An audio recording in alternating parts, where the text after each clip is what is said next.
Tạm biệt.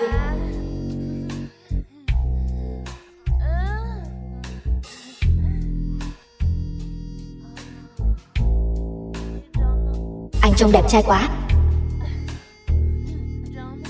Trông giống ai đó nhỉ? Soái ca. Anh trông giống soái ca.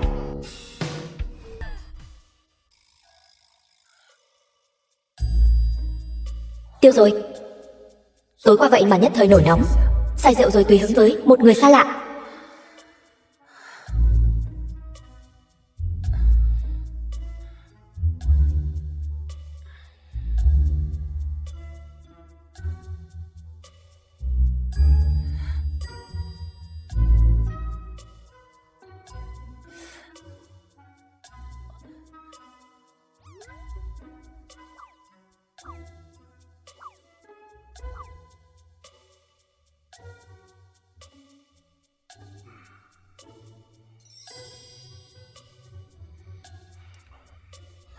Ngủ xong rồi, tính bỏ đi sao?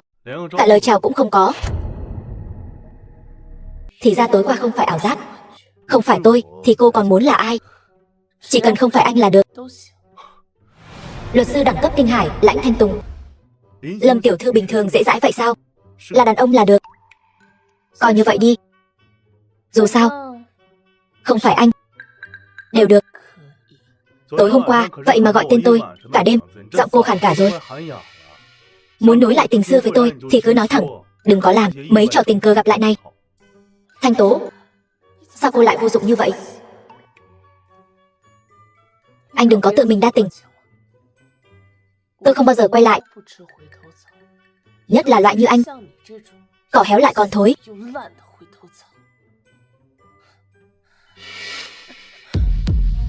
Cô có ý gì?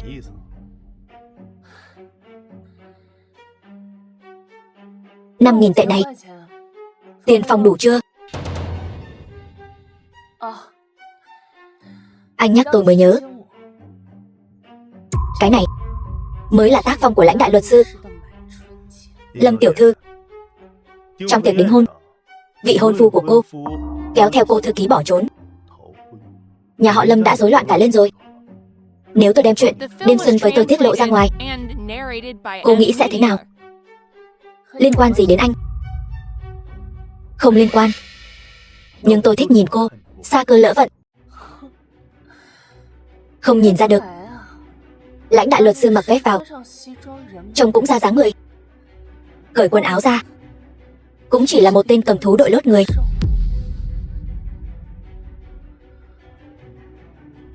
Lâm Thanh Tố, tôi đợi cô đến cầu xin tôi.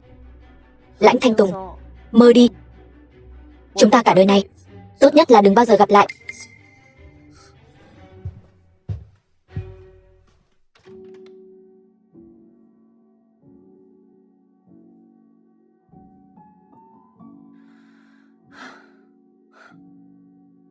Thật xui xẻo, ngủ với Lãnh Thanh Tùng.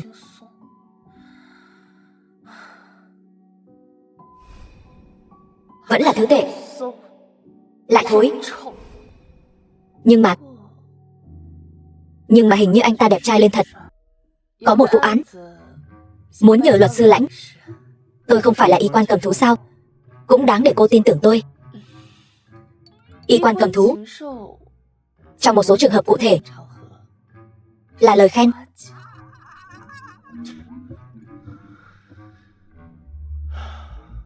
Ví dụ như trên giường.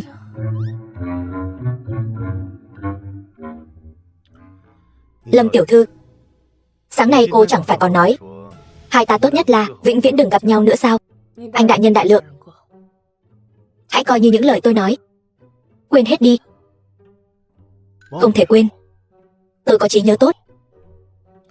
Dù sao thì Lãnh Thanh Tùng, tôi cũng là mối tình đầu của anh. Chút việc nhỏ này anh sẽ không từ chối giúp chứ? Không thể giúp. Tối qua chúng ta chẳng phải vừa mới bên nhau sao? Sao nhẫn tâm vậy? Tôi nhẫn tâm vậy chẳng phải đều là do cô dạy tôi sao? Tôi dạy anh khi nào chứ? Năm đó chính là cô. Cứ cầm tôi xong rồi bỏ chạy. Bây giờ chiêu này cũng không còn tác dụng nữa rồi. Đổi chiêu đi. Năm đó cũng chưa thấy Lãnh đại luật sư thù ra như vậy. Được. Vậy tôi sẽ nói về hiện tại. Bây giờ cô dùng tôi để bù đắp khoảng trống mà vị hôn phu để lại cho cô. Đồ khốn. Còn coi tôi như trò chơi quan hệ công chúng. Không được tức giận. 100 tỷ. Cuộc sống không tiền, chẳng khác nào chó lợn. Hôm qua tôi uống say quá. Lãnh luật sư thấy tôi có chỗ nào làm không đúng. Tôi xin lỗi anh. Chỉ cần có thể làm được. Anh cứ việc nói. Cứ việc nói. Cô chắc chứ? Nhưng chỉ có một điều. Lãnh luật sư, tuyệt đối đừng để thù oán với tôi. Để trong lòng mà không chịu nhận vụ của tôi. Con người mà, một khi đã có uất ức sẽ không tốt cho sức khỏe. Tôi cũng là vì sức khỏe của Lãnh luật sư mà nghĩ. Lâm tiểu thư tuy không được xinh đẹp, nhưng tâm địa lại khá tốt bụng.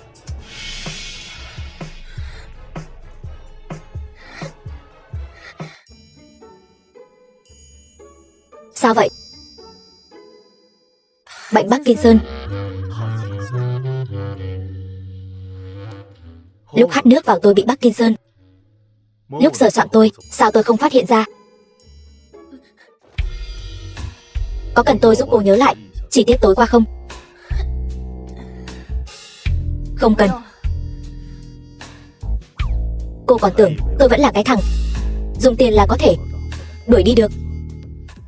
Đúng vậy. Bây giờ anh có tư cách từ chối tôi. Nhưng người muốn nhận vụ án của tôi xếp hàng từ Kinh Hải đến Pháp. Hơn nữa tôi có rất nhiều tiền. Lại không thuê được luật sư sao? Vậy sao? Đi đi. Lãnh tổng, có một vị tiên sinh tên Lâm Thiên Hạo tìm ngài. Dâu, trợ lý Lãnh Thanh Tùng. Tên anh cả mưu mô đó. Hắn ta hận mẹ mình đến nghiến răng nghiến lợi. Nếu hắn ta mà thuê Lãnh Thanh Tùng thì mình và mẹ chắc chắn sẽ bị đuổi ra ngoài. Cô nói với hắn ta là không gặp. Lãnh tổng, lời bà chủ nói anh không nghe phải không? Ai là bà chủ? Quay lại.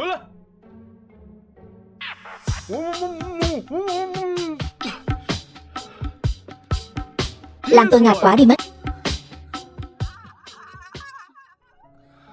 Luật sư Lãnh, anh không giúp tôi, cũng không thể hại tôi chứ. Lâm Hạo Thiên vẫn luôn nhòm ngó tài sản của nhà họ Lâm. Hắn ta hận nhất chính là tôi. Nếu giúp hắn, anh chẳng khác nào hại tôi. Cô tưởng như vậy là tôi sẽ giúp cô sao? Lãnh Thanh Tùng, chúng ta có giao tình gì chứ? Anh phải giúp tôi. Anh muốn gì? Tôi cũng đồng ý. Vậy cô nhảy cho tôi xem. Được chứ? Không phải là không được. Vậy thì anh hứa với tôi trước đã.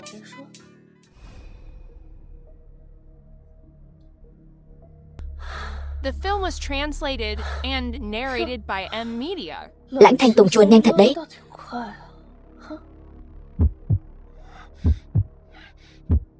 Lâm Thanh Tố, hôm nay tôi đánh mất mạng cô.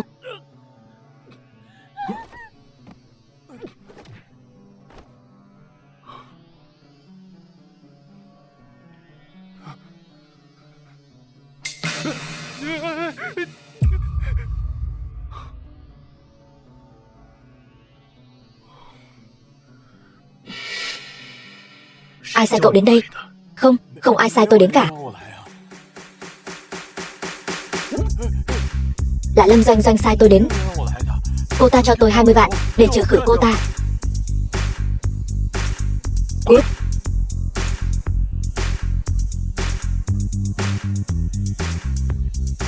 Đứng dậy đi. Đừng chạm vào tôi. Tôi có tiền. Không sao rồi, là tôi. Đứng dậy đi.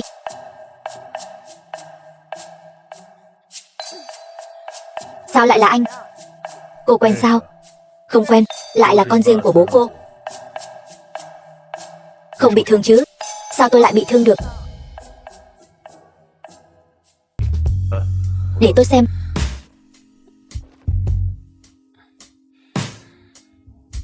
Miệng thì nói không giúp, giờ lại ra tay cứu giúp. Chỉ giỏi mồm mép.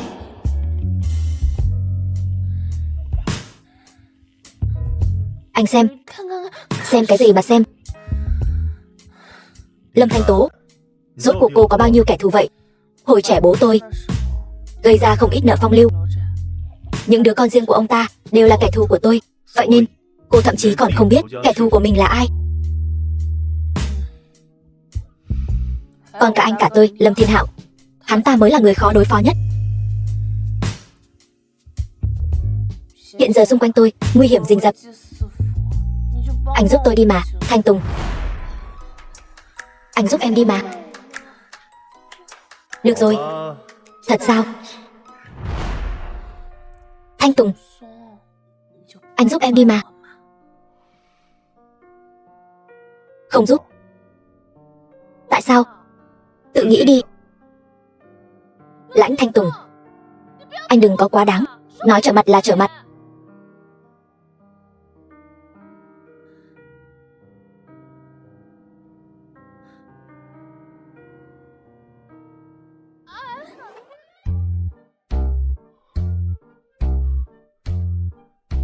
Sao vậy? Cô không sao hết. Luật sư Lãnh lo lắng cho tôi vậy sao? Vậy anh làm luật sư của tôi, bảo vệ tôi đi. Tôi sợ cô mất mạng trước tòa nhà văn phòng của tôi rước xui xẻo vào người. Lãnh Thanh Tùng, rốt cuộc anh đang khó chịu chuyện gì vậy? Lần đầu tiên của tôi đã cho anh rồi. Anh giúp tôi một chút thì mất mạng được sao? Em đã năm 2 đại học rồi. Em sẽ chịu trách nhiệm với anh. Tìm người khác giúp đỡ là dựa vào lần đầu tiên sao?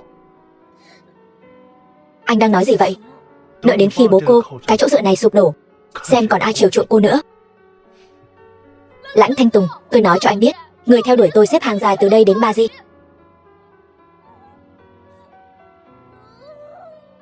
Lâm tiểu thư, Lãnh tổng đã ra ngoài rồi. Lâm tiểu thư.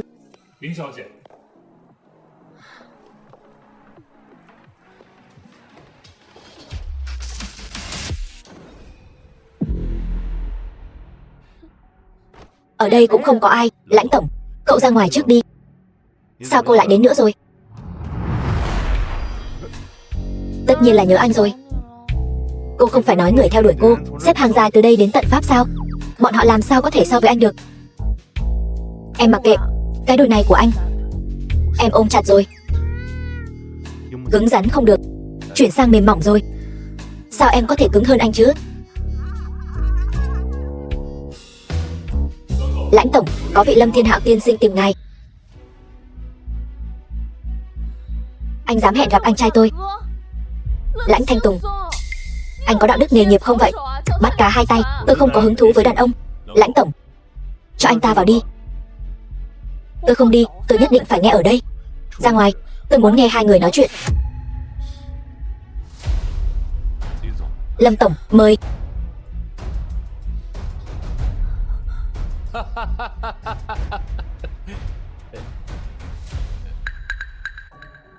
Anh cùng cha khác mẹ với Lâm Thanh Tố, Lâm Thiên Hạo.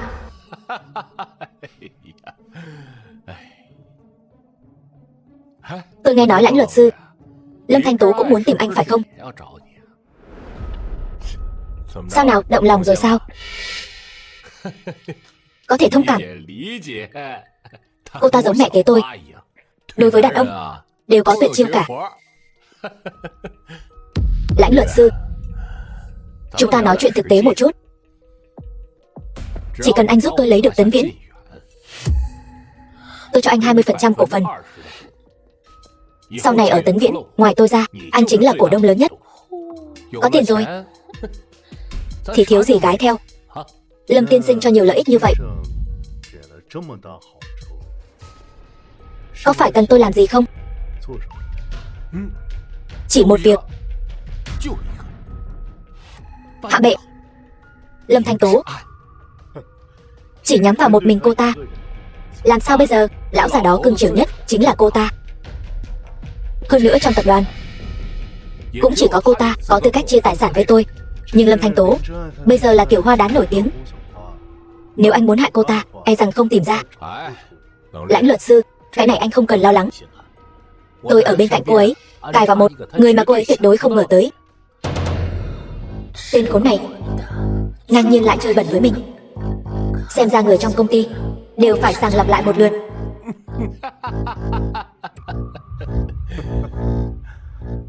Thế nào, Lãnh luật sư? Chúng ta liên kết lại. Trong ứng ngoài hợp, bôi nhọ Lâm Thanh Tố. Một đồng cô ta cũng không lấy được. Điều kiện đại ca đáp ứng anh, tôi cũng có thể. Ngoài ra, tôi còn có thể ngủ với anh.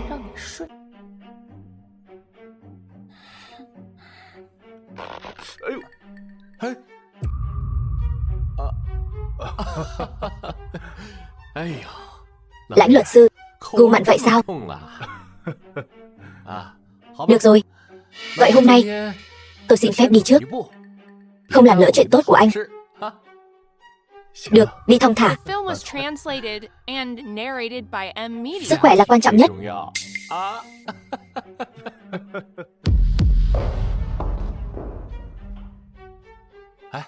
Lãnh luật sư, có việc gì thì cứ nói. Tôi có bài thuốc hay đấy.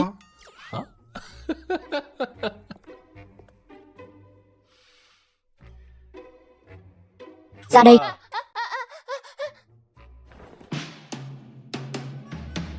Thích chơi như vậy sao? Được, tôi sẽ chơi tới cùng.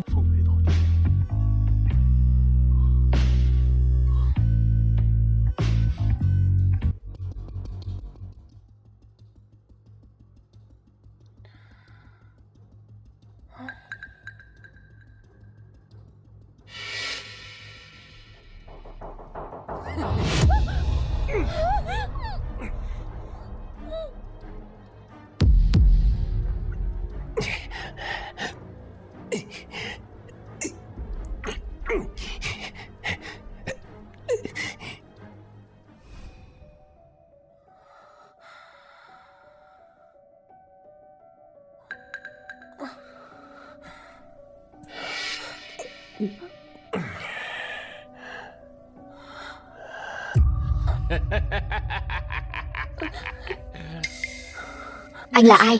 Tôi là Đại Tí Hoa của nhà máy ống thép ở Kinh Hải. Các anh muốn làm gì? Bắt cóc cô? Không phải chỉ vì tiền sao? Bây giờ tôi còn muốn cướp sắt nữa. Tài xế sẽ sớm phát hiện ra mình bị bắt cóc. Giữ mạng quan trọng hơn. Mình phải cầm cự cho đến khi cứu viện đến. Đại ca, anh muốn bao nhiêu tiền tôi đều có. Muốn chơi, tôi cũng có thể chiều. Để lại cái mạng thôi. Cô thông minh đấy. Thông minh.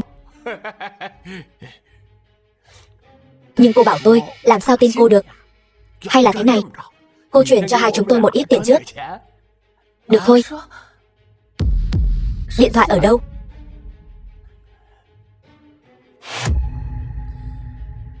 Gọi cho người tên Lãnh Cẩu. Yên tâm, hắn là cố vấn tài chính của tôi. Chúng ta nhận diện khuôn mặt nhé. Ai thế? Lãnh Cẩu.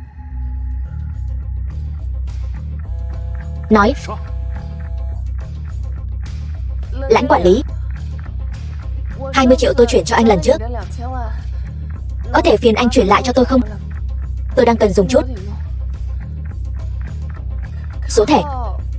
Lãnh Thanh Tùng, anh nhất định phải hiểu ám chỉ của tôi đấy. Tôi sẽ gửi cho anh sau. Vâng, Lâm tiểu thư. Chờ chút, tiền sẽ đến tài khoản ngay.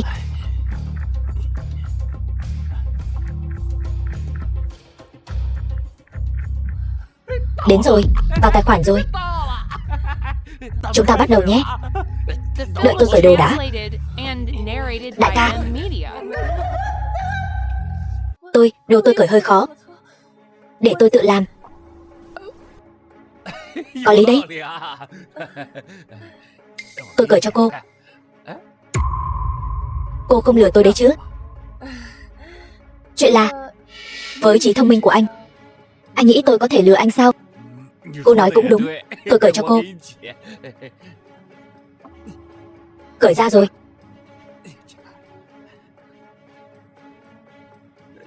Không sao, anh đến đây. Trời ơi. Đừng lại đây. Anh lại đây, tôi lấy mạng hắn. Gan cũng to đấy. Dám trói cả bà đây. Nói, ai thuê các người đến? Cô đừng vội. Cô nghe tôi nói đã. Chơi không đẹp gì hết. Em gái, cô có luyện võ sao? Luyện từ nhỏ. Sợ bị bắt cóc. Cũng học nhiều lần rồi. Nào, thực hành một lần. Vậy tôi sẽ dùng nó chơi với cô. Đại ca, anh chơi không đẹp, anh dùng gậy, còn tôi dùng dây thừng. Được đấy. Tôi, đại ca. Bao nhiêu tiền tôi cũng đưa anh. 50 triệu. 100 triệu. 100 triệu đấy. Được, chúng ta nhiều người thế này. Tôi đã bảo là tôi không thể tin cô mà. Gậy của tôi đâu? Tôi đánh mất mạng cô. Đàn bà của Lãnh Thanh Tùng mà anh cũng dám động vào sao?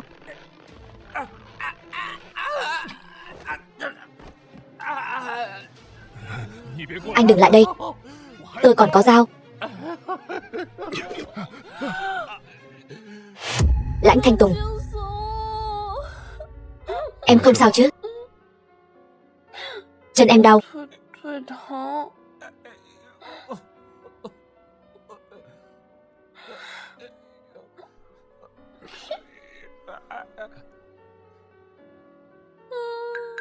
Đưa đến đồn cảnh sát.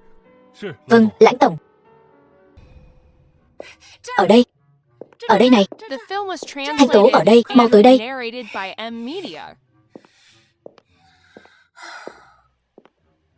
Coi bộ dạng của cô kia.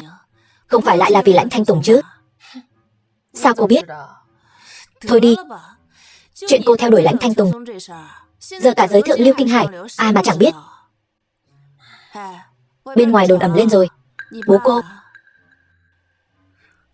Cô muốn ôm lấy cái đùi Lãnh Thanh Tùng này để anh ta giúp cô tranh giành di sản. Bên ngoài còn mở cả kèo cá cược. Cô biết gì không? 1 ăn 3. Cứ cô không tán đổ được anh ta, tôi cũng muốn đặt cược luôn đấy. Đám người thấy gió đổi chiều này chỉ muốn dẫm mất mạng tôi. Chẳng phải tại trước đây cô quá kiêu ngạo sao? Cô nói Lãnh Thanh Tùng, anh ta có phải thích đàn ông không? Với cái mặt khuynh quốc khuynh thành của cô mà anh ta vẫn có thể kiềm chế được. Vậy cô hỏi anh ta giúp tôi đi, sao tự cô không hỏi? Ngay từ đầu tôi đã không đồng ý hai người đến với nhau. Hơn nữa tôi nghe nói nhà họ Thẩm muốn liên hôn với anh ta. Nhà họ Thẩm? Anh ta chỉ là một luật sư thôi mà. Sao nhà họ Thẩm lại quan tâm đến anh ta chứ? Tài giỏi, thủ đoạn tàn nhẫn. Hơn nữa, chỉ trong vài năm đã có thể làm đến luật sư hàng đầu. Tôi không tin. Anh ta không có gia thế, cô tin không? Gia thế gì? Cả Kinh Hải này 4/5 văn phòng luật sư đều nghe theo anh ta. Cô nghĩ mà xem, nếu liên hôn với anh ta, chẳng phải là nắm trong tay toàn bộ mạch máu chính trị và luật pháp Kinh Hải sao? Miếng bánh ngon này, nhà họ Thẩm sao có thể không thèm muốn. Lãnh Thanh Tùng mắt nhìn cao lắm. Con bé nhà họ Thẩm đó không lọt vào mắt anh ta đâu. Cô đừng có cứng miệng nữa. Hơn nữa, nếu bố cô mà biết hai người từ hồi đại học đã có gian tình, thì chẳng phải ông ấy sẽ tỉnh lại ngay sao? Hồi đại học mà bố tôi biết được. Lâm tiểu thư, tin đồn cô quỳ gối nịnh bợ Lãnh luật sư, xin hỏi có phải sự thật không? Còn nữa, Lâm chủ tịch có thật là sắp không qua khỏi rồi không? Liên quan gì đến các người? Đừng quay nữa. Lâm tiểu thư, nghe nói bố cô bệnh nặng, cô sắp sửa cùng anh trai tranh giành gia tài. Có đúng như vậy không? Lâm tiểu thư, để Lãnh Thanh Tùng làm luật sư đại diện cho cô có dùng thủ đoạn bất chính nào không? Đây là lịch trình riêng tư, không tiếp nhận phỏng vấn. Lâm tiểu thư, đừng quay nữa. Lâm tiểu thư, người cũng không quen biết mà dám nói xấu sau lưng, là không muốn sống nữa sao? Lãnh Thanh Tùng, Lãnh luật sư, chúng tôi đang phỏng vấn bình thường, anh không có quyền can thiệp. Bịa đặt sự thật, hủy hoại danh dự người khác, cấu thành tội phỉ báng. Các người muốn nhận giấy triệu tập của tòa án sao? Cút xéo ngay. Tương độ mọi người xô. Lúc Lâm lão gia còn khỏe mạnh, ai dám, anh bớt mèo khóc chuột giả từ bi đi. Nếu anh thật sự muốn giúp Thanh Tố, thì hãy giúp Thanh Tố lấy được vụ án này. Không nhận. Anh từ chối cũng thật dứt khoát. Uổng công Thanh Tố đối xử tốt với anh như vậy. Thanh Tố, chúng ta đi. Mắng tôi làm gì? Liên quan gì đến tôi? Cô còn dám nhắc chuyện năm xưa, năm đó. Được, không quan tâm nữa. Dai dai. Cô về trước đi, tôi còn có việc. Thanh Tố, cô lại động lòng rồi phải không? Cô tỉnh táo lại chút được không? Cô quên hắn ta đã đối xử với cô thế nào rồi sao? Tôi đã rất khách khí, gọi hắn 2 lần rồi. Lần này tôi nhất định phải để Lãnh Thanh Tùng làm luật sư cho tôi, giúp tôi tranh giành di sản. Không quan tâm cô nữa.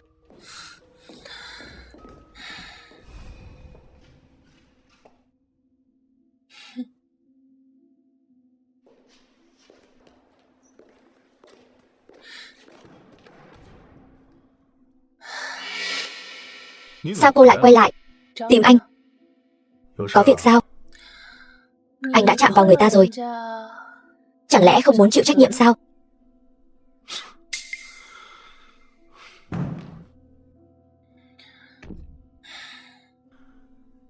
Tự nguyện cả thôi. Lâm tiểu thư, cô định ăn vạ sao?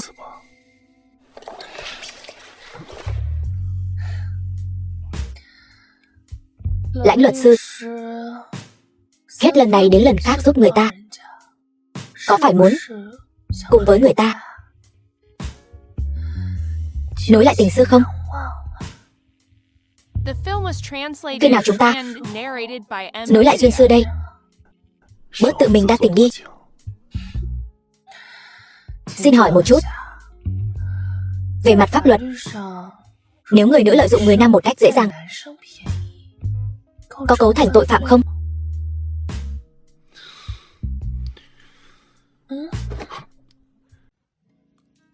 Sao vậy Lâm tiểu thư? Cô muốn thử sao? Hay là chúng ta thử trên xe nhé?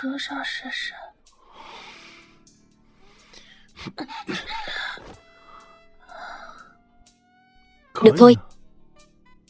Thử thì thử.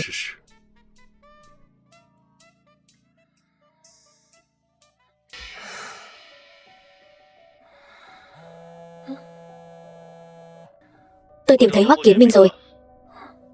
Ở đâu? Nhà hàng Tây Tả Ngạn. Được, tôi sẽ đến ngay.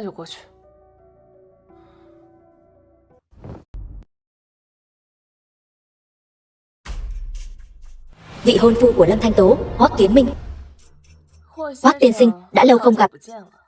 Thanh Tố, có chuyện gì? Chúng ta ra ngoài nói được không? Cô, anh cắm sừng tôi, khiến ba tôi tức giận phải nhập viện. Bây giờ biết xấu hổ rồi sao?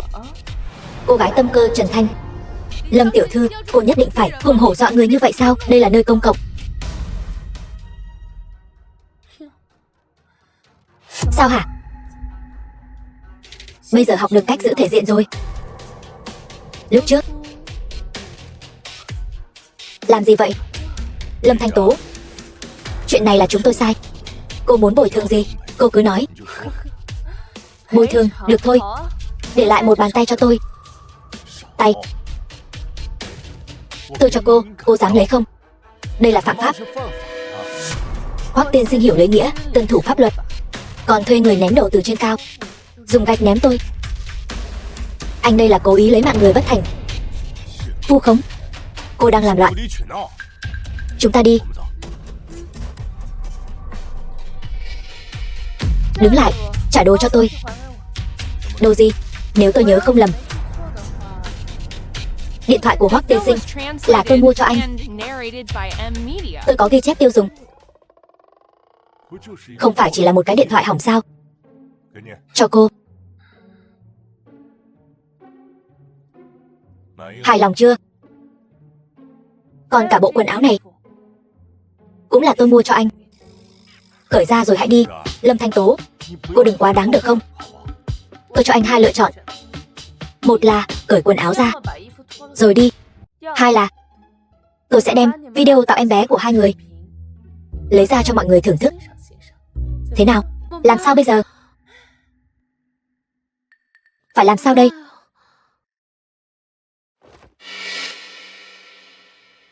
Đứng lại. Còn áo sơ mi và quần. Lâm tiểu thư, quần áo bao nhiêu tiền? Chúng tôi mua lại được không? Muốn mua sao? Không bán. Mua đồ cũng nhiều thật đấy. Còn cả quần lót. Lâm Thanh Tố, cô quá đáng lắm.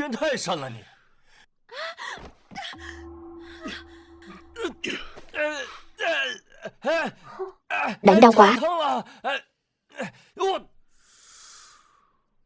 Lãnh luật sư, anh thật sự để Lâm Thanh Tố hạ gục rồi. Trước mặt bạn trai hiện tại, lột đồ bạn trai cũ. Hãy nhìn cho kỹ.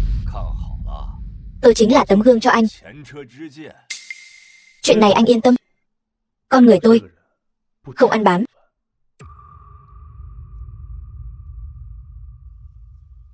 Lâm Thanh Tố, cô không phải là thấy tôi cắm sừng cô nên mất mặt sao? Cô cũng nghĩ xem, chúng ta quen nhau 2 năm rồi, cô cũng không cho tôi chạm vào tay. Tôi ngoại tình có sai không? Anh không quản được bản thân mình, còn trách tôi, giữ mình trong sạch. Lâm tiểu thư, ngàn sai vạn sai đều là lỗi của tôi. Lúc trước nếu không phải là tôi, cũng sẽ không có ngày hôm nay. Cô muốn tôi quỳ xuống cầu xin các người sao? Xin hãy tha cho chúng tôi. Hoắc Kiến Minh, những chuyện xấu xa anh làm, tôi không tính toán với anh, coi như nhân từ hết mức rồi. Ngoại tình, làm bụng thư ký to lên, khiến ba tôi tức giận phải nhập viện. Anh nghĩ chuyện này, nếu bị tung ra ngoài, ai còn dám cùng nhà họ Hoắc làm ăn nữa? Cổ phiếu nhà họ Hoắc cứ chờ mà rớt giá đi. Cô cứ thử vạch trần xem. Hoắc tiên sinh, anh còn nhớ vụ ném đồ vật từ trên cao, cố ý gây thương tích không? Sai phải nhận, bị đánh phải đứng vững. Tôi đã báo cảnh sát rồi. Tôi đề nghị Hoắc lão gia còn chút năng lực thì sinh thêm một đứa nữa đi, kẻo sau này tuyệt tự. Được, các người giỏi lắm. Cho dù tôi vào đó thì vài ngày cũng ra thôi. Các người cứ chờ đấy. Hả giận rồi chứ? Khá là xảo quyệt đấy. Lúc này lại lôi Hoắc Kiến Minh ra làm bia đỡ đạn. Luật sư của các người có bản lĩnh lớn vậy sao? Anh còn chuyện gì giấu tôi? Tốn bao nhiêu công sức, không phải chỉ muốn tôi quay lại đeo bám anh tiếp sao? Phải. Mơ đi. Tôi ghét nhất là bị người ta đem ra làm trò hề. Lâm Thanh Tố,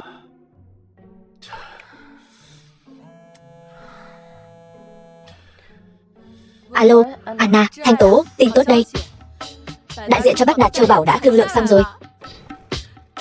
Chuyện này không phải bị cướp mất rồi sao? Tôi cũng không biết nữa. Bên đó đột nhiên liên hệ với tôi, nói là đại lý thương hiệu mới, trực tiếp ra lệnh. Chỉ đích danh cô và đã ký hợp đồng rồi. Hôm sau phải quay quảng cáo, cô chuẩn bị cho tốt nhé. Được Anna, tôi biết rồi.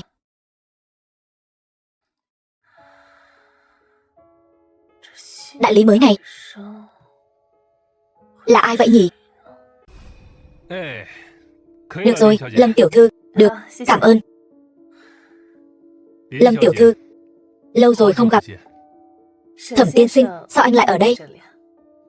Thẩm tiên sinh là tổng đại lý toàn cầu của Bách Đạt Châu Bảo. Lâm tiểu thư, không biết sao? Vậy phải cảm ơn Thẩm tiên sinh đã cho tôi cơ hội công việc này. Lâm tiểu thư khí chất hơn người, phù hợp với phong cách thương hiệu của Bách Đạt Châu Bảo. Có thể mời cô làm đại diện, đó là vinh hạnh của tôi. Không biết Lâm tiểu thư có nể mặt cùng nhau ăn một bữa cơm không? Được chứ?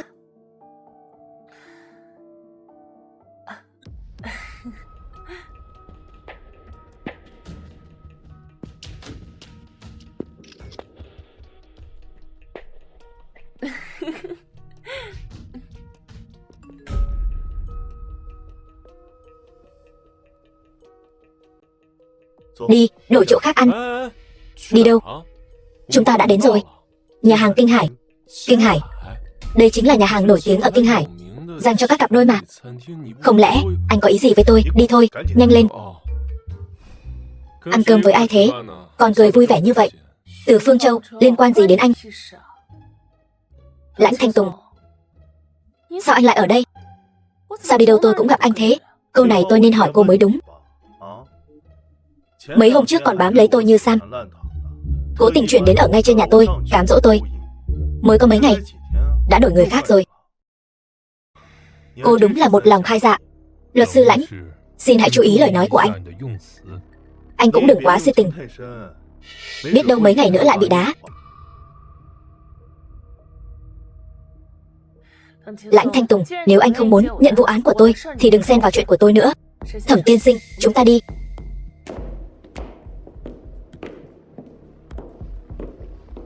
Thanh Tùng, bình tĩnh. Dồn ép quá. Thanh Tố thật sự đi theo Thẩm Trạch rồi.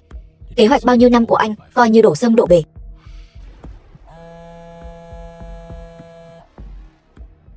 Nói, Lãnh tổng đã tìm được tung tích của Lâm lão tiên sinh. Ở đâu? Ẩn náu tại căn biệt thự cạnh nhà Lâm tiểu thư, đã thuê đội ngũ chăm sóc chuyên nghiệp. Còn có mẹ của Lâm tiểu thư ở cùng.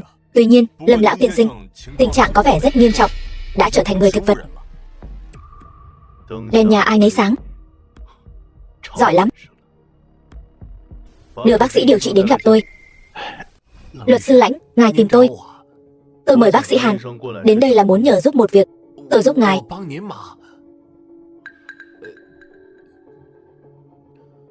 Đây là một nửa tiền đặt cọc.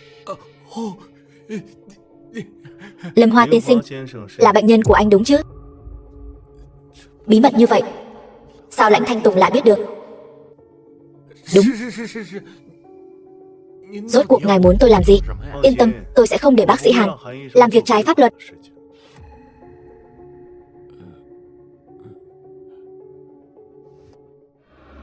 Anh là muốn giúp tôi, hay là muốn tôi tiết lộ chuyện anh nhận hối lộ phẫu thuật ra ngoài? Tự anh suy nghĩ đi. Tôi có thể hỏi, tại sao lại là tôi không? Chỉ có thể là anh. Lâm Thanh Tố rất thông minh. Anh phải cẩn thận. Nếu bị cô ấy phát hiện.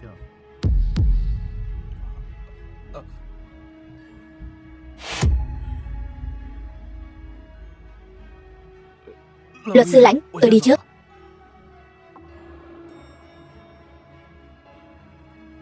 Thật sự muốn làm vậy sao?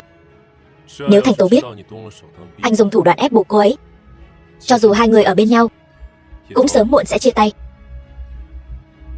Tôi sẽ không cho cô ấy cơ hội chia tay. Cố Giai, sao cô lại đến đây? Hôm nay tôi nghe nói luật sư Lãnh và Thẩm Trạch ở nhà hàng vì cô mà căng thẳng với nhau. Tôi đến xem náo nhiệt. Tin tức của cô cũng nhanh nhạy thật đấy. Đương nhiên rồi. Con người Thẩm Trạch thế nào?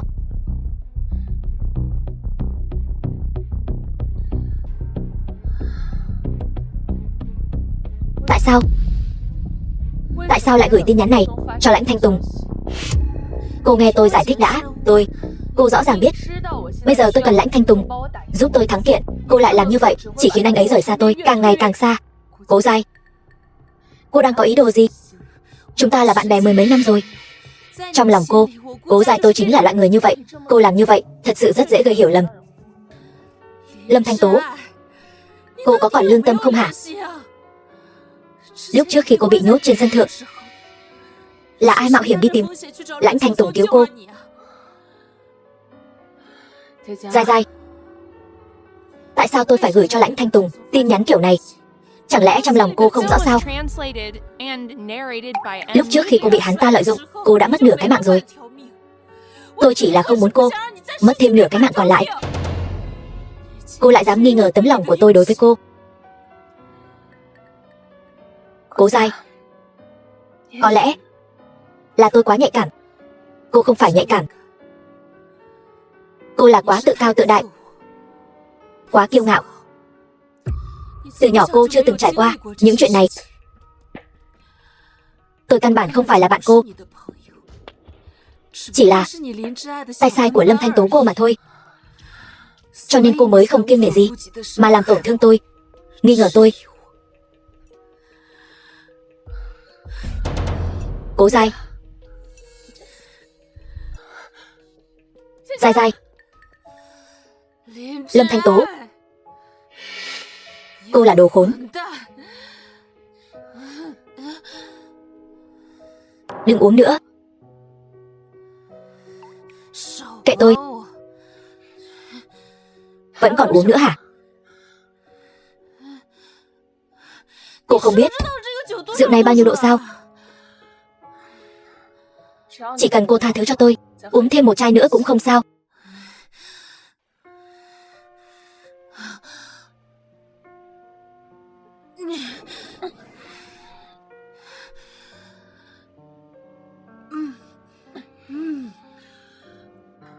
Cố Giai, tôi nói cho cô biết, cô là bạn thân nhất của tôi. Tôi chưa bao giờ coi cô là người hầu của tôi. Cô tha thứ cho tôi đi. Vậy thì cô tha thứ cho tôi được không? Vậy thì cô tìm cho tôi một anh chàng đẹp trai.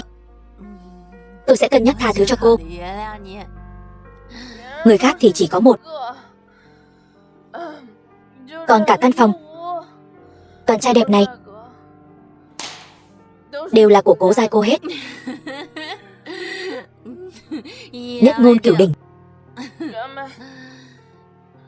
Cạn ly.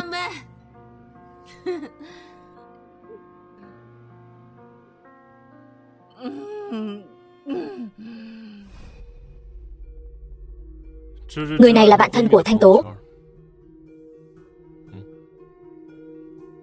Tôi đã bảo anh nên dừng lại khi còn có thể rồi mà.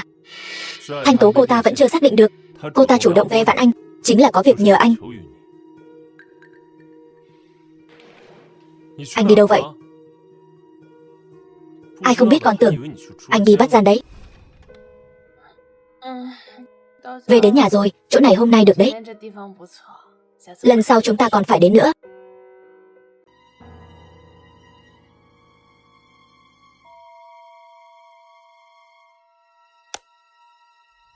Lãnh Thanh Tùng, anh bị điên sao? Nửa đêm nửa hôm lại chạy đến nhà tôi.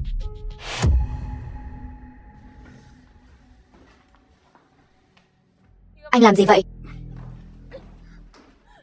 Lãnh Thanh Tùng, buông tôi ra. Anh bị bệnh sao? Kéo tôi vào trong nhà vệ sinh. Anh làm gì vậy?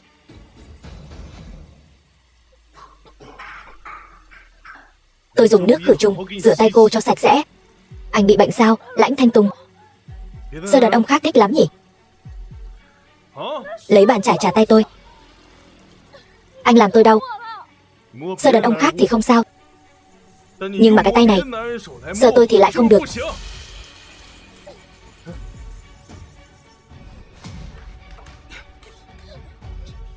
Anh đang làm gì vậy? Lãnh Thanh Tùng, anh bị bệnh sao? Nửa đêm nửa hôm rồi đó, anh chưa từng chạm vào người phụ nữ nào khác sao? Tôi đã từng chê anh chưa? Mà anh đã chê tôi rồi. Vu khống. Sự thật. Bằng chứng. Không có. Tôi chạm vào đàn ông khác thì liên quan gì đến anh? Anh là chồng hay bạn trai của tôi? Anh buông ra.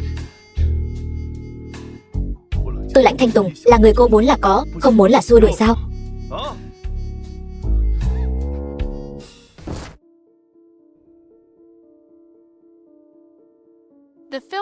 Tỉnh rồi sao? Vậy cô ngủ thêm chút nữa đi.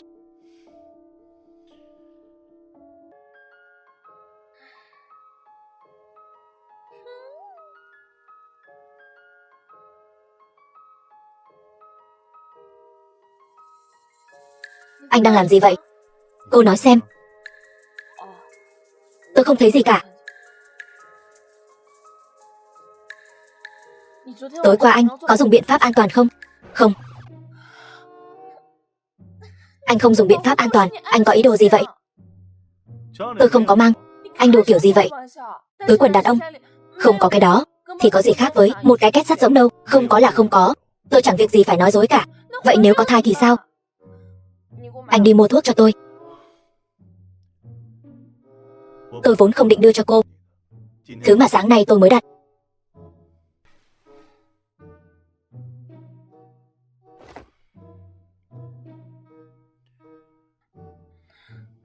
Luật sư Lãnh, anh nói chúng ta đã như vậy rồi. Vậy vụ kiện của tôi anh có phải nên nhận rồi không? Chuyện của chúng ta là hai chuyện khác nhau.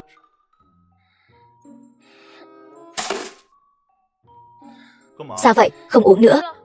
Có thai thì tôi sẽ sinh. Sau này, cho con đến nhà họ Lãnh ăn cơm.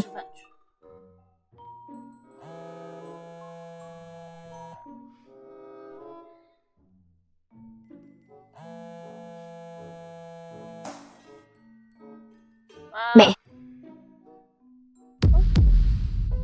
Lâm tiên sinh có thể sắp không qua khỏi rồi. Sao lại không qua khỏi? Mấy hôm trước không phải còn nói trạng thái người thực vật này có thể duy trì 3 năm sao? Tình huống đột xuất. Hôm qua đã đổi thuốc mới cho Lâm tiên sinh. Bị dị ứng. Tình huống đột xuất. Đổi thuốc mới. Tại sao lại đổi thuốc? Trường hợp của Lâm tiên sinh không thể sử dụng một loại thuốc lâu dài. Ông ấy sẽ bị lệ thuộc, phải thường xuyên đổi thuốc. Có phải anh đã nhận tiền của người khác không? Lâm tiểu thư, ý cô là gì? Nghĩa đen. Lâm tiểu thư, cô hãy tìm người khác cao minh hơn đi. Bác sĩ Hàn, đừng đi. Chúng tôi không trách anh. Thanh Tố, sớm muộn gì, ngày này cũng sẽ tới. Bây giờ như vậy, đối với chúng ta là kết quả tốt nhất. Ông ấy là ba tôi. Ông ấy cũng là ba của người khác. Con không thể vì ông ấy tốt với con mà quên đi những việc ông ấy đã làm trong quá khứ. Bây giờ, anh cả của con và đám người ở hội đồng quản trị vẫn chưa đạt được thống nhất. Tấn Viễn vẫn chưa bị bọn họ chia chác.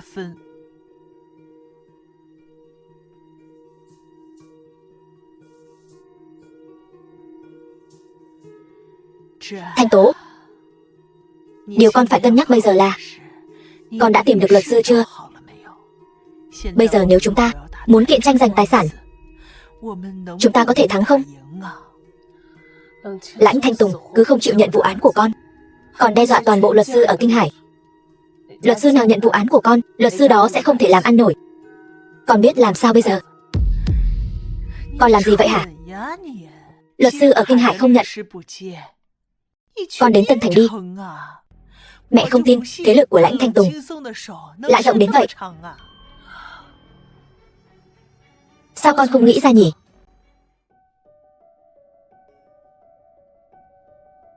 Bác sĩ Hàn, Lâm tiểu thư ngày mai sẽ đến Tân Thành tìm luật sư.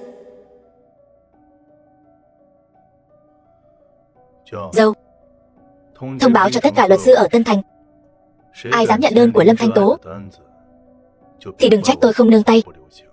Vâng, Lãnh tổng.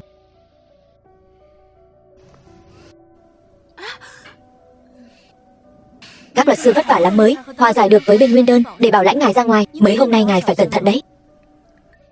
Oan uổng quá. Đâu phải tôi ra tay.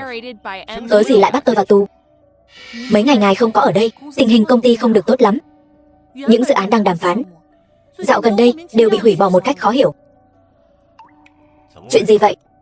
Nghe nói là do Lãnh Thanh Tùng giở trò.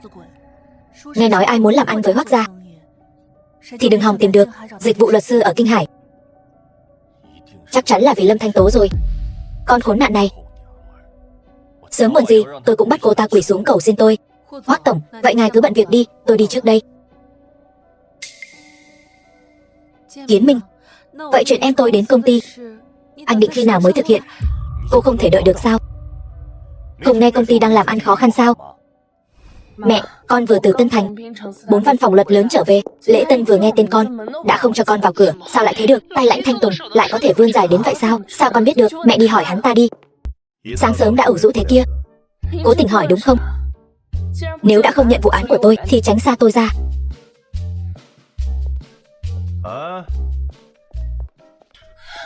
Lâm tiểu thư, đây là thái độ cầu xin của cô sao?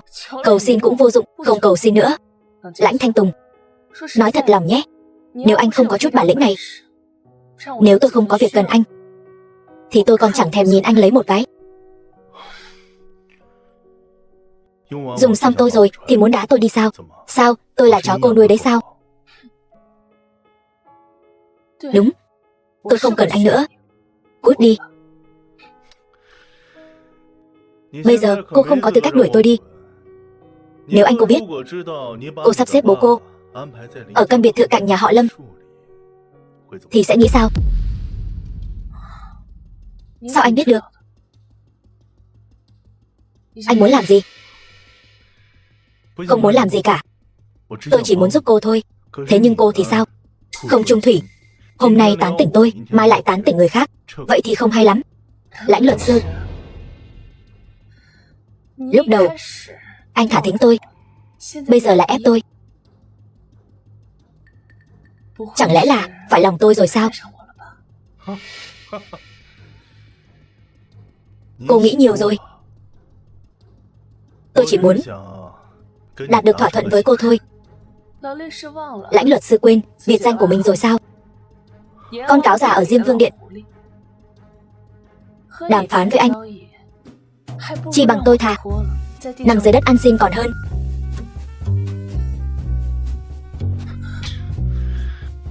Cô còn có cái sở thích này sao? Nếu cô muốn, tôi sẵn lòng chiêm ngưỡng. Bệnh hoạn, hay là hai người vào đây nói chuyện, hàng xóm qua lại, thấy được thì ảnh hưởng không tốt.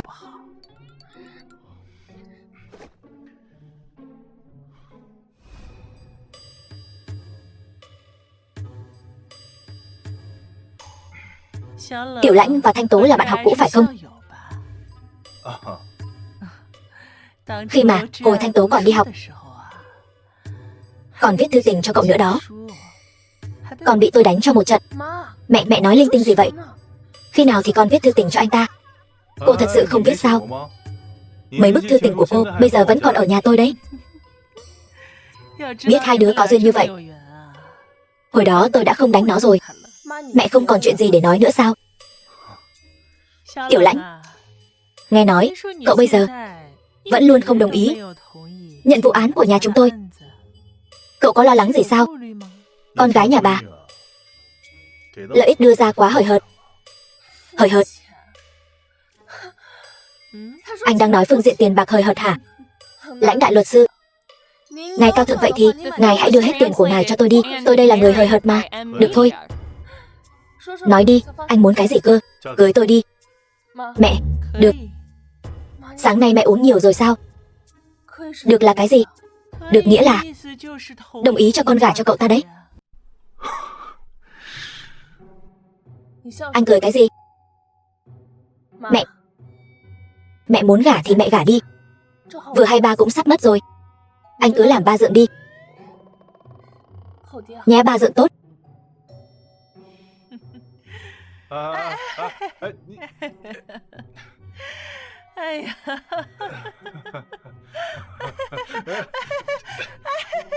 Thanh Tố,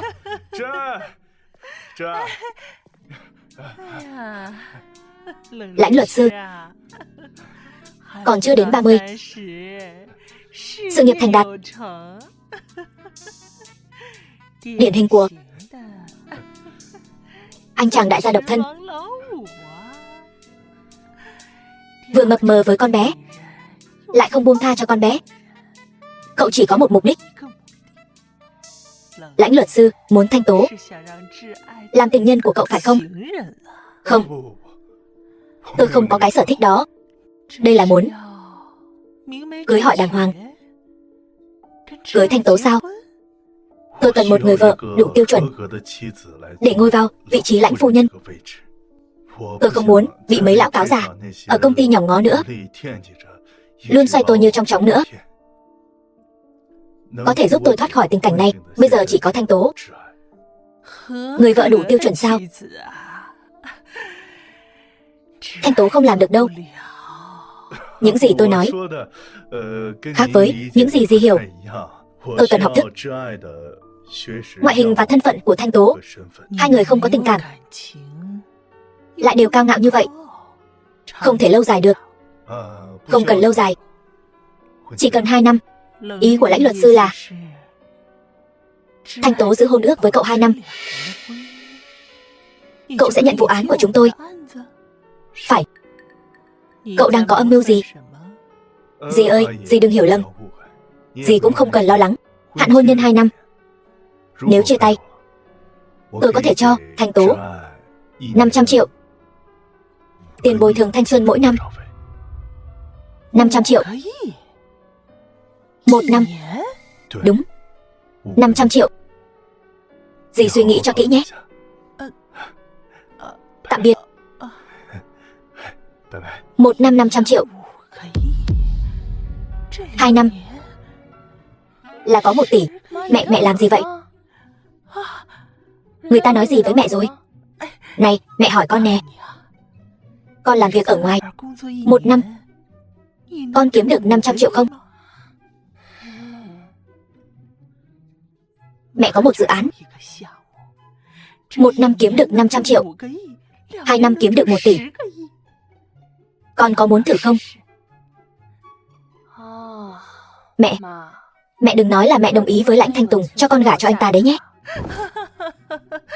Thanh Tố ơi, cái tên Lãnh Thanh Tùng này, người cũng tốt đấy chứ. Mẹ, Lãnh Thanh Tùng là con cáo già đấy. Mẹ có mấy cái mạng mà mẹ chơi với hắn. Mẹ đừng để đến lúc có tiền mà không có mạng mà tiêu. Hạn hôn nhân 2 năm, 1 tỷ. Có rung động không?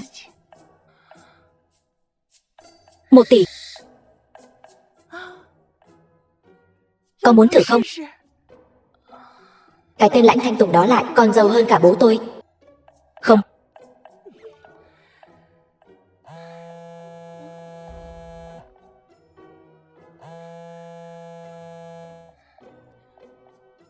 Alo, Nana. Mau đến công ty tìm tôi dẫn cô đi thử vai. Thử vai gì vậy? Thì là bộ phim định hợp tác với Ảnh Đế Lưu được khởi động lại rồi. Hơn nữa, nam chính lần này đổi thành Lý Gia Vĩ. Đây chính là gà cưng đang nổi đấy. Bộ phim này mà quay tốt là bay lên luôn đấy. Bao nhiêu người đang ghen tị chờ cướp đấy. Nhất là cái con Bạch Băng Băng đó. Cô nhanh cái chân lên. Ở đâu? Khi nào? Được. Con thấy chúng ta vẫn nên thực tế một chút. Bây giờ con phải đi kiếm tiền chân chính rồi. Thanh Tố, chuyện mẹ nói với con phải suy nghĩ cho kỹ đấy.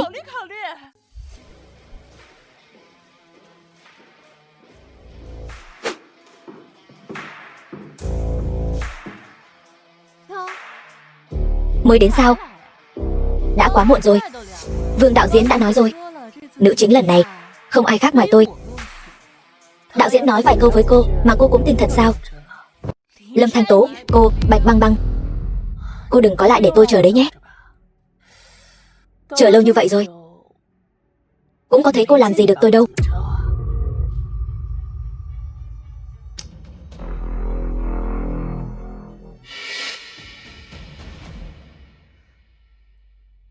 Lâm Thanh Tố ơi, Lâm Thanh Tố, lần này coi như cô xong đời rồi.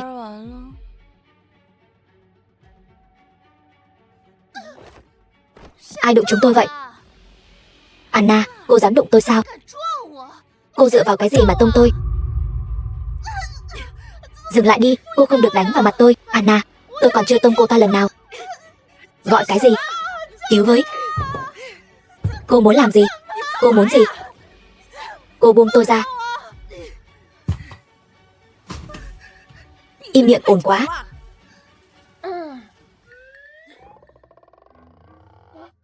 Thế nào? Không phải, tôi hỏi là thử vai thế nào rồi?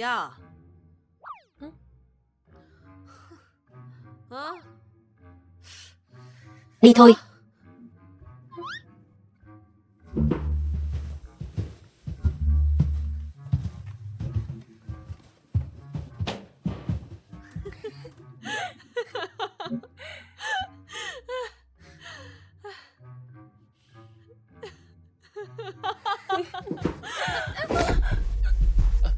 Thành thật xin lỗi, không phải, cậu làm sao vậy?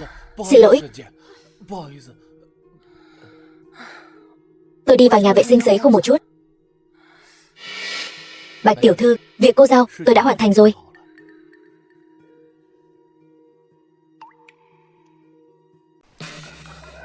Thanh Tố, Lâm Thanh Tố.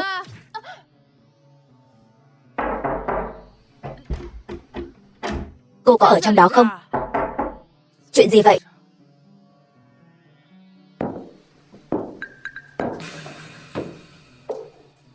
Lâm Thanh Tố, lần này tôi không để cô phải đợi lâu chứ. Tôi sẽ chụp ảnh cô, đăng lên mạng. Tôi xem cô còn vanh váo được nữa không.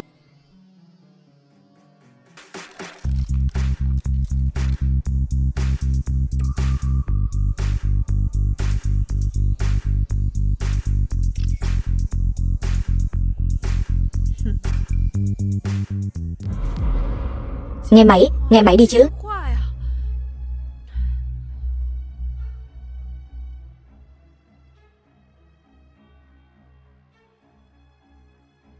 Alo, phóng viên Lý. Tôi có thứ hay ho này. Không biết anh có hứng thú không?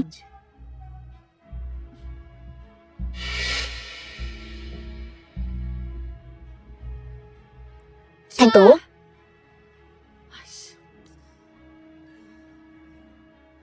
Lãnh tổng, người đại diện của Lâm tiểu thư đó giờ đều do ngài ngấm ngầm thao túng. Sao bây giờ lại sắp xếp cho cô ấy đóng phim? Phương Châu nói phải đầu tư đúng sở thích. Mong là đúng. Lãnh luật sư, Thanh Tố biến mất rồi.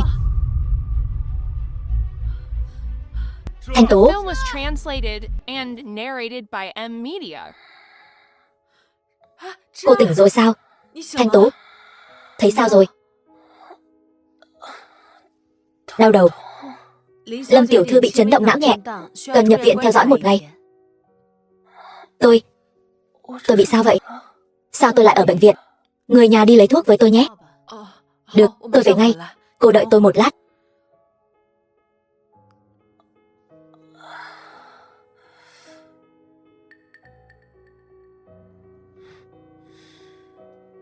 Quản lý của Lâm Thanh Tố.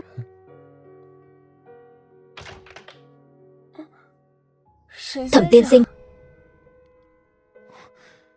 Lâm tiểu thư. Là anh đưa tôi đến bệnh viện sao? Hôm nào mời anh đánh bóng. Được. Lâm tiểu thư thật là lợi hại. Bị thương rồi mà vẫn có thể câu dẫn đàn ông. Sao anh lại ở đây? Sao nào, tôi không thể ở đây sao? Đây là phòng bệnh của tôi. Tôi đã ngủ với cô rồi. Phòng bệnh của cô quan trọng vậy sao?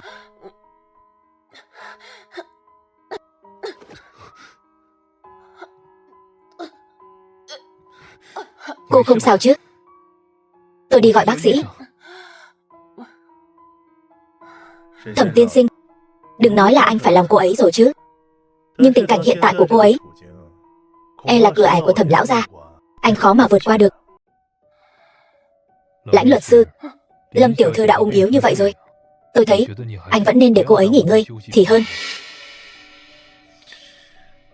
Vậy Lãnh Thanh Tùng, tôi cần nghỉ ngơi. Thay lòng đổi dạ, có mới nới cũ. Cô thật sự chẳng thay đổi chút nào. Lâm Thanh Tố, cô cứ đợi đấy. Không tiến.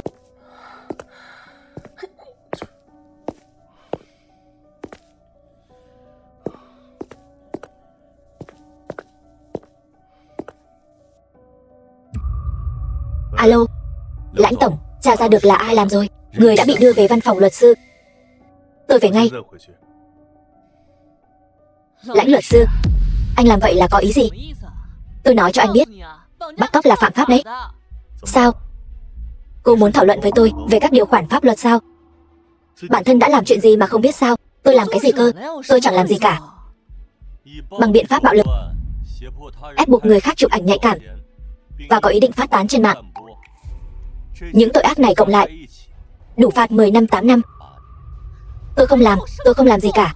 Camera giám sát ở hành lang khách sạn và cả bằng chứng trong điện thoại của cô, cả mấy tên đàn em của cô cũng đã nhận tội rồi. Bằng chứng rành ra đó, cô còn muốn chối cãi sao? Luật sư Lãnh, chuyện này là do tôi nhất thời bị ma quỷ sai khiến. Anh tha thứ cho tôi lần này được không? Cô cũng xứng sao? Lãnh Thanh Tùng, tôi biết anh không thích tôi, nhưng anh nghĩ cho kỹ đi. Nếu chuyện này bị phanh phui, chuyện Lâm Thanh Tố bị lộ ảnh nóng sẽ bị lan truyền ra ngoài. Cô ta cũng không còn mặt mũi nào mà sống nữa. Yên tâm đi, tôi sẽ không giao cô cho cảnh sát đâu. Vào đi. Lãnh tổng, ngài có gì dặn dò? Cô Bạch muốn phát tán ảnh nóng ở trên mạng. Tôi là công dân tuân thủ pháp luật, có nghĩa vụ tố cáo. Tôi không có. Xét thấy cô là phạm tội lần đầu, tôi vốn định tha cho cô, nhưng đã làm sai thì phải bị trừng phạt. Luật sư Lãnh nói đúng, làm sai thì phải chịu phạt. Hay là đăng cả ảnh nóng của cô Bạch lên mạng, cho cô ta nhớ đời. Dùng kế của người đó làm lại với người đó. Lãnh Thanh Tùng, anh biết làm vậy là phạm pháp không? Tôi là người nổi tiếng đấy. Anh đã nghĩ đến hậu quả cho mình chưa, Lãnh Thanh Tùng? Ồn ào quá, đưa đi. Đừng đụng vào tôi. Các người đừng, đi mau. Lãnh Thanh Tùng.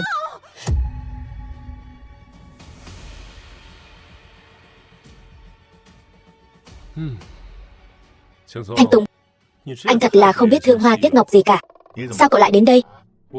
Tôi thấy Thanh Tố đối với Thẩm Trạch cũng có cảm tình đấy. Ít nhất ánh mắt nhìn cậu ta giống như đang nhìn người. Nhìn anh như nhìn chó vậy. Anh phải nhanh lên, không thì Thanh Tố thật sự bị người ta cướp mất, có khóc cũng không kịp. Dâu, gọi bác sĩ Hàn đến đây. Vâng, thưa Lãnh tổng. Làm gì thế? Cách của cậu không hiệu quả. Vậy thì dùng cách của tôi.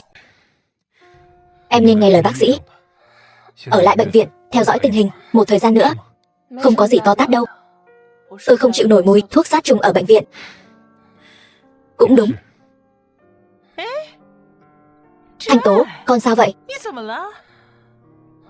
Cậu là... Chào gì? Cháu tên là Thẩm Trạch. Thẩm Trạch. Đây là người thừa kế duy nhất của tập đoàn Thẩm Thị đó. Chào cháu.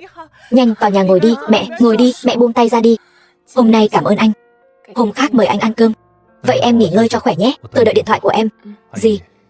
Con xin phép về trước. Hôm khác còn lại đến thăm gì? Được. Rảnh thì đến ăn cơm nhé. Mẹ. Con gái yêu, con giỏi lắm. Con vậy mà lại quen được với cả đại công tử của tập đoàn Thẩm Thị cơ đấy. Thế thì Lãnh Thanh Tùng thì phải tính sao? Không có gì.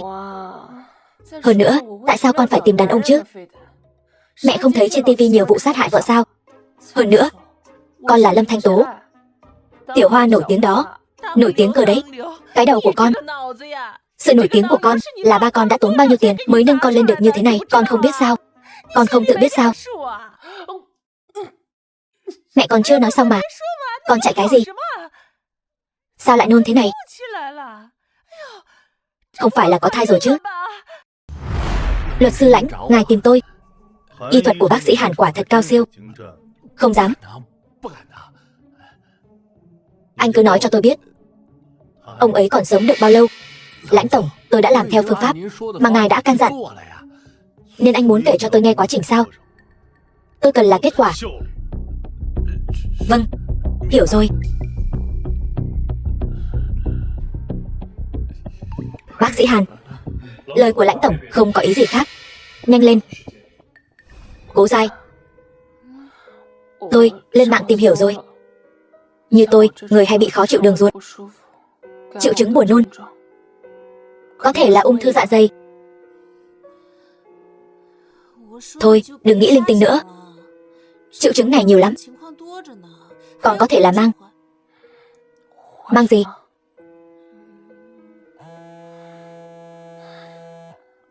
Mẹ tôi. Thanh Tố, mau về đi. Ba con sắp không xong rồi. Cái gì? Ba cô trước đó không phải đã mất tích ở bệnh viện rồi sao? Sao có thể? Tình hình rất phức tạp.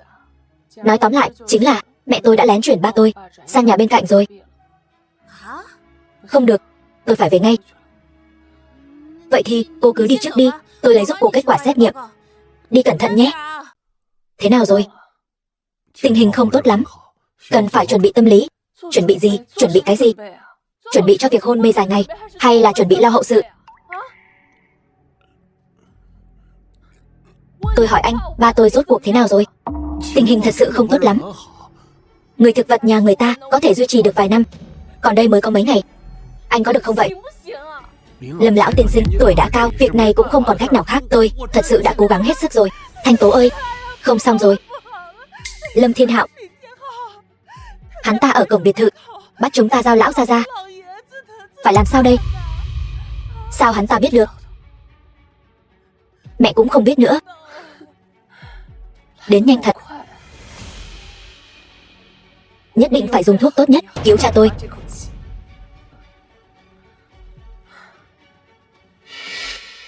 Lâm Thanh Tố, mau ra đây cho tôi. Lâm Thanh Tố, cô ra đây cho tôi.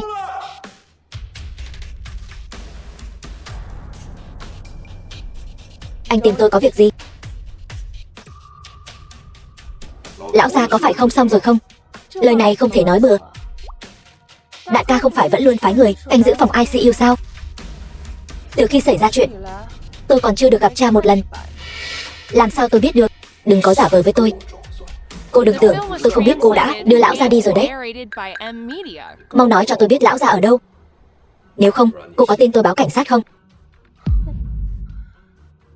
Anh cứ việc báo đi, xem coi người ta làm gì được tôi.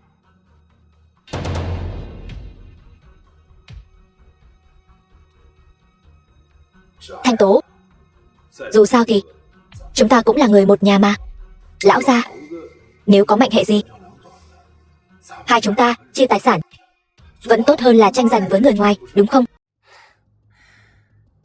Tôi rất tò mò. Chuyện tôi không biết, sao người ngoài lại biết được? Hay là anh nói cho tôi biết ai đã tung tin đồn cho anh? Người nào tung tin đồn cho anh đều không quan trọng.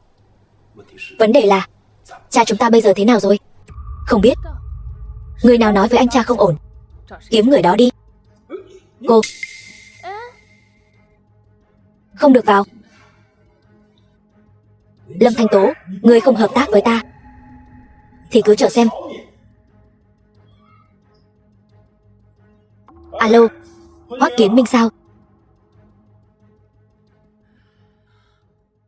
Sao mẹ vào được đây? Con quên nhà chúng ta có cửa sau sao? Đại ca con đi rồi sao? Không phải, mẹ có còn là mẹ ruột của con không? Mẹ từ lúc đầu đã trốn phía sau rồi. Tại con có đường tắt mà không đi. Mẹ làm được gì chứ? Đường tắt? Cái bánh mà Lãnh Thanh Tùng vẽ ra cho mẹ, mẹ thật sự dám ăn sao? 2 năm, 1 tỷ. Hắn ta ngu sao?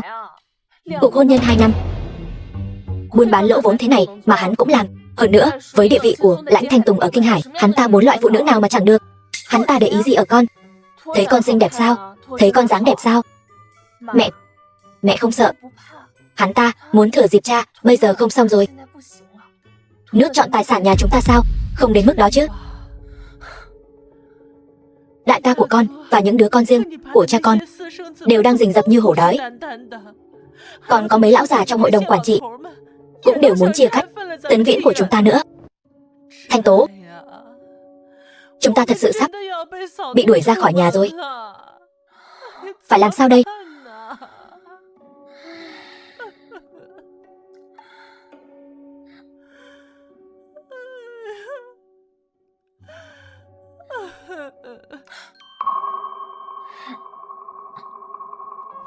Tin tức có phải là do luật sư Lãnh tung ra không? Giờ cả Kinh Hải đều biết ba tôi không ổn rồi. Tôi không có bản lĩnh đó. Luật sư Lãnh khi nào lại khiêm tốn thế này?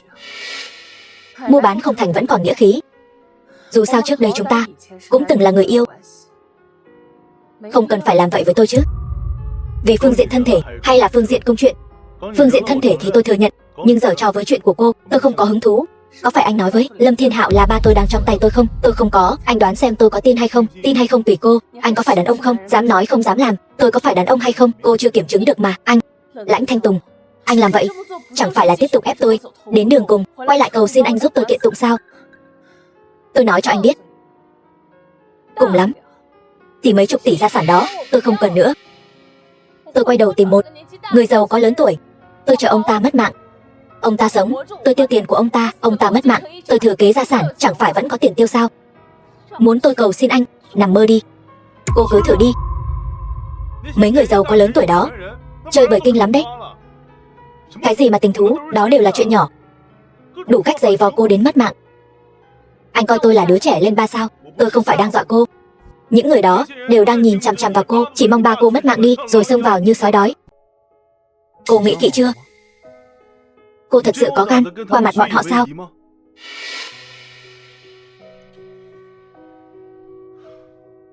Ba cô hiện giờ vẫn chưa mất mạng, nhà họ Lâm cũng chưa phá sản. Tôi thấy mấy nguồn lực của cô bị người ta cướp đi cướp lại, tôi cũng lo lắng thay cô. Anh ta nói đúng. Đúng là từ khi ba hôn mê, tôi chỉ nhận một quảng cáo của nhà họ Thẩm. Tất cả các công việc khác đều tạm dừng hết. Cứ tiếp tục thế này thì đến chén cơm cũng không giữ nổi. Lãnh Thanh Tùng, anh luôn theo dõi nhất cử nhất động của tôi như vậy. Chẳng lẽ là đang đợi tôi sụp đổ rồi đạp lên tôi một cái sao? Đạp cô, tôi không có hứng thú. Tôi cùng lắm chỉ muốn cái đó. Anh, bộ vest này của tôi tận 1 triệu chín đấy. Bây giờ cô không có tiền đền cho tôi đâu. Tôi khát, uống miếng nước không được sao?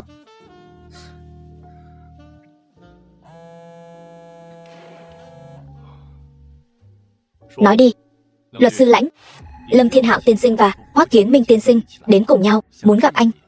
Lâm Thiên Hạo và Hoắc Kiến Minh khi nào lại cấu kết với nhau rồi? Bọn họ muốn làm gì? Dĩ nhiên là muốn thôn tính tập đoàn Tấn Viễn. Nhà họ Lâm lại ra một tên phản đồ. Lãnh luật sư, gặp hay không gặp? Không gặp, gặp. Không cho phép gặp. Tại sao không cho phép gặp? Cô dựa vào cái gì mà quản tôi? Tại sao chia tay? Tôi chỉ nói chơi thôi. Sao em lại coi là thật? Không phải đã nói rõ rồi sao? Sẽ kết hôn. Loại chuyện này trong nhà em gặp còn ít sao? Lãnh Thanh Tùng, sao cũng được. Lãnh Thanh Tùng, anh đừng tưởng rằng tôi cả đời này không thể thiếu anh. Bị anh từ chối, lần này đến lần khác vẫn quay lại bám lấy anh sao?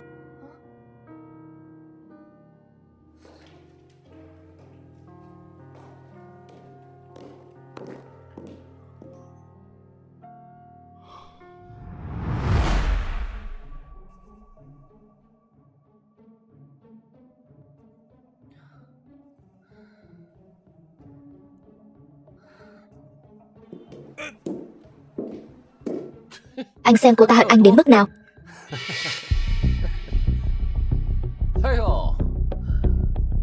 Lãnh luật sư, lời khuyên tôi dành cho anh, hãy suy nghĩ cho kỹ. Có tiền rồi, loại phụ nữ nào mà không có được. Hắn ta cũng đồng tình quan điểm này.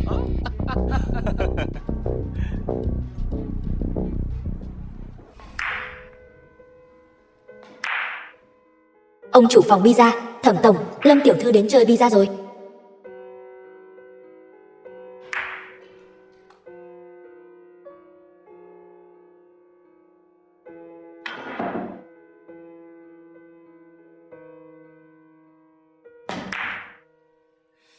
Dạo này Lãnh Thanh Tùng lại làm cô giận sao?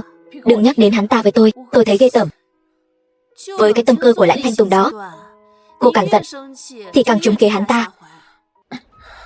Tức muốn điên rồi. Thôi nào, đừng giận nữa. Thẩm tổng nói anh ấy sẽ đến ngay. Cậu chắc không phải thật sự muốn hợp tác với hai tên đó, đâm sau lưng Thanh Tố đấy chứ? Nếu tôi muốn đâm cô ấy thì cần gì hợp tác? Quả đúng là cậu. Cậu lại chọc gì Thanh Tố nữa rồi? Cô ta đang tức giận ở dưới lầu, muốn đánh sập bàn pizza. Nếu tôi đoán không nhầm, bây giờ Thẩm Trạch chắc đã đến đó rồi. Cậu nói hai người này khi mà chơi pizza, quần áo ướt đẫm, Lâm tiểu thư và Thẩm Trạch liệu có phải đánh tới đánh lui, đánh ra tia lửa tình không nhỉ? Sao đâu cũng có cậu vậy. Có vài người thì cứ cứng miệng. Đi đâu đấy? Dẫn tôi theo với.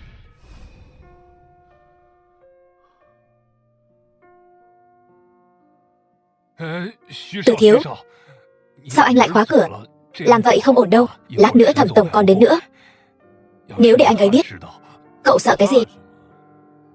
Camera là tôi cắt, cửa là tôi khóa. Nếu Thẩm Trạch hỏi thì cứ nói không biết. Thời gian không còn sớm nữa. Mọi người đều vất vả rồi. Cậu làm quản lý, không phải nên mời mọi người ăn một bữa ngon sao?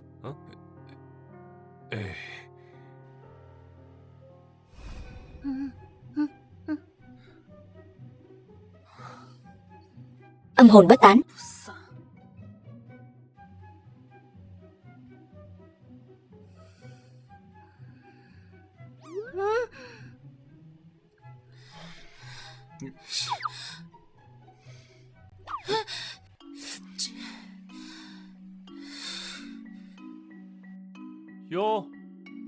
Thẩm thiếu, đến chơi pizza sao?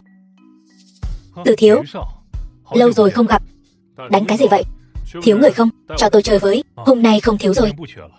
Lần sau nhé. The film was translated and narrated by Cửa này sao không mở được vậy? Có phải ai đó khóa rồi không? Có ai không? Thanh Tùng, tôi vì cậu mà đến cả Thẩm Trạch cũng đắc tội rồi đấy. Từ thiếu gia, hôm nay sao anh lại kỳ lạ vậy? Tôi kỳ lạ sao?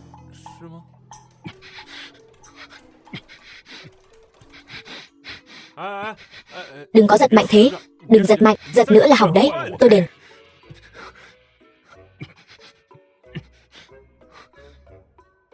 Từ thiếu gia, cố tình cản tôi đấy sao? Đợi Thẩm Trạch đấy sao? Cậu ta sẽ không đến đâu, liên quan gì đến anh? Sao lại không? Cô là bạn gái cũ của tôi có ý tốt nhắc nhở cô thôi. Rảnh rỗi.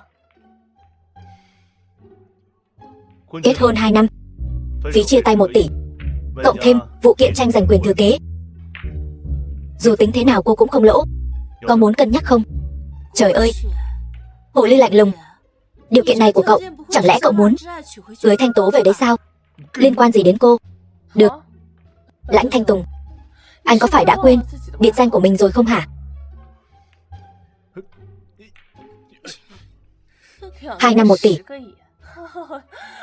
Tôi thấy anh có tiền đấy. Buôn bán lỗ vốn mà anh cũng làm. Tôi vừa ý khuôn mặt cô. Muốn mua? Không được sao? Anh muốn mua? Tôi còn chưa muốn bán đâu. Anh cứ đi tụ tập với Lâm Thiên Hạo và Hoắc Kiến Minh, kết nghĩa vườn đào đi. Còn có thể thảo luận xem làm sao để càng điều càng hơn.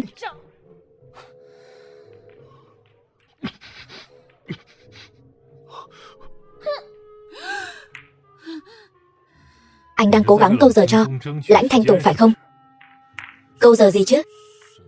Nếu tôi đoán không nhầm thì bây giờ Lãnh Thanh Tùng có phải đang ở cùng với cô Lâm không? Ở bên trong đấy.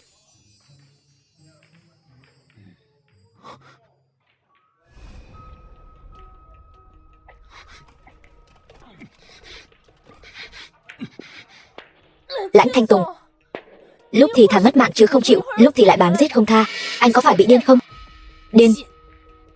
Hôm nay anh cả cô và Hoắc Kiến Minh đến tìm tôi, nói muốn làm cho công ty này phá sản. Nếu thật sự là như vậy thì cô không những không nhận được di sản mà còn phải gánh nợ mấy tỷ. Anh đồng ý với bọn họ rồi sao? Tôi nói để tôi cân nhắc. Trong thời gian 3 ngày, cô hãy suy nghĩ cho kỹ, có muốn lấy tôi không? Đi nhanh đi. Liên quan gì đến cô? Có liên quan chứ. Cân nhắc cho kỹ đấy. Đi đi. Đừng giật. Không sao. Phải. Thẩm thiếu gia, người sáng suốt đều có thể nhìn ra. Cậu có ý với Lâm Thanh Tố, nhưng ông nội cậu sẽ đồng ý với cuộc hôn nhân này sao? Gia phong nhà họ Thẩm nghiêm khắc. Thẩm lão gia luôn muốn cậu có chỗ đứng vững chắc trong sự nghiệp, nên đương nhiên sẽ không để cậu cưới một người phụ nữ trong giới giải trí. Thanh Tố được ba cô ấy cưng chiều từ nhỏ. Cô ta xưa nay vẫn luôn làm theo ý mình, cho dù bị cậu thuyết phục. Ông nội cậu đồng ý cưới cô ta về, cậu có thể đảm bảo để cô ấy được tiếp tục tự do sao? Bản thân cậu đang ở trong lồng thì thôi đi, còn muốn lôi người phụ nữ mình yêu xuống theo. Thẩm tiên sinh, vẫn nên thu hồi lại tình cảm này đi. Tình cảm của anh đối với một số người mà nói là gánh nặng. Thanh Tố, 2 năm hôn nhân, nói gì cũng giống như một cái hố. Cô nghĩ sao?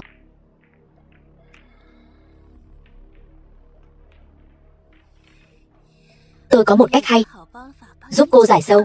Có muốn nghe không? Lần trước cô không phải nói có một quán bar khá ổn sao? Đi không? Có đi không? Đi thôi.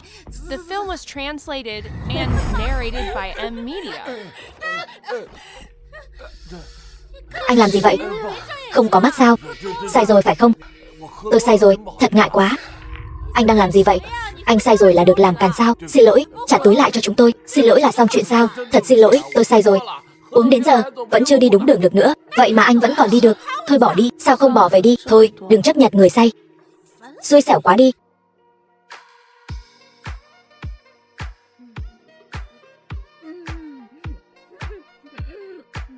Quản tù tì.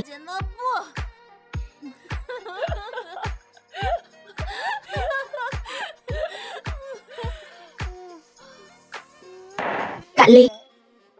Cụng ly vì tình bạn của chúng ta mãi mãi bền lâu.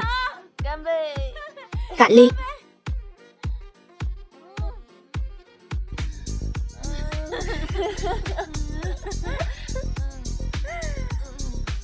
Phục vụ.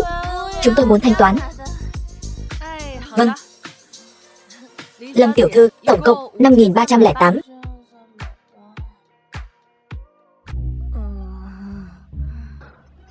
Chúng tôi bên này. Quẹt thẻ tiền mặt đều được. Tôi. Ví của tôi đâu? Chuyện nhỏ thôi, để tôi trả.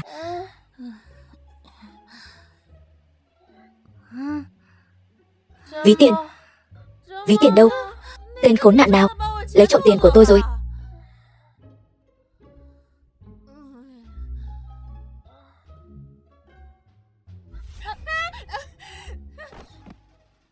Anh làm gì vậy? Không có mắt sao? Sai rồi phải không? Anh đang làm gì vậy? Anh sai rồi thì có thể làm càn sao? Tôi nhớ ra rồi. Tên khốn lúc nãy chúng ta vào cửa. Tôi phải đi tìm hắn. Khoan đã.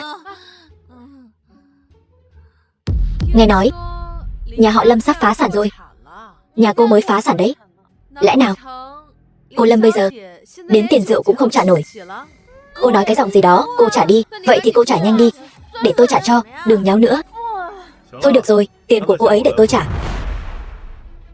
Quẹt thẻ của tôi. Vâng, được. Cảm ơn cô Lâm. Cô Lâm, cô thật hào phóng. Ví của tôi bị mất rồi. Uống nhiều quá vậy, sao anh lại ở đây? Chỉ cần luật sư Lãnh muốn thì không có chuyện gì anh ta không biết. Luật sư Lãnh lợi hại như vậy sao? Đúng vậy. Cho dù là khiến nhà họ Hoắc phá sản cũng chỉ là chuyện trong nháy mắt. Nếu anh ta lợi hại như vậy, vậy thì giúp thanh tố chúng tôi thắng kiện cũng không có gì khó mà. Vụ kiện này không thể nhận không công được. Chúng tôi cũng không có ăn quỵt. Chúng tôi trả phí luật sư mà. Chúng tôi có tiền mà. Đúng không thanh tố? Có tiền. Đúng vậy. Tôi không thiếu tiền. Chỉ là thiếu một người vợ thôi. Không được nhăm nhe đến thanh tố của chúng tôi đó. Cố Giai, cô đừng có xen vào nữa. Hiện giờ, đối với thanh tố mà nói, còn có lựa chọn nào tốt hơn sao? Hắn ta, Lãnh Thanh Tùng, là lựa chọn tốt nhất. Ở hiện tại sao? Đương nhiên rồi. Vậy thì cho nhà chúng tôi 500 triệu. Bây giờ. Lâm tiểu thư, sao còn chưa mau lấy thẻ của cô ra? Thẻ của tôi sao?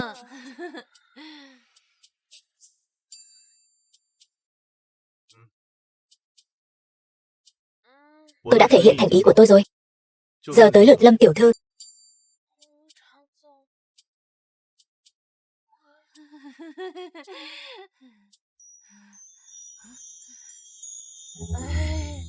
Lãnh Thanh Tùng lần này chơi thật rồi. Làm sao bây giờ? Để tôi nghĩ xem làm sao. Mới tiêu hết 500 triệu. Được. 500 triệu. Đi. Chúng ta cũng đi uống.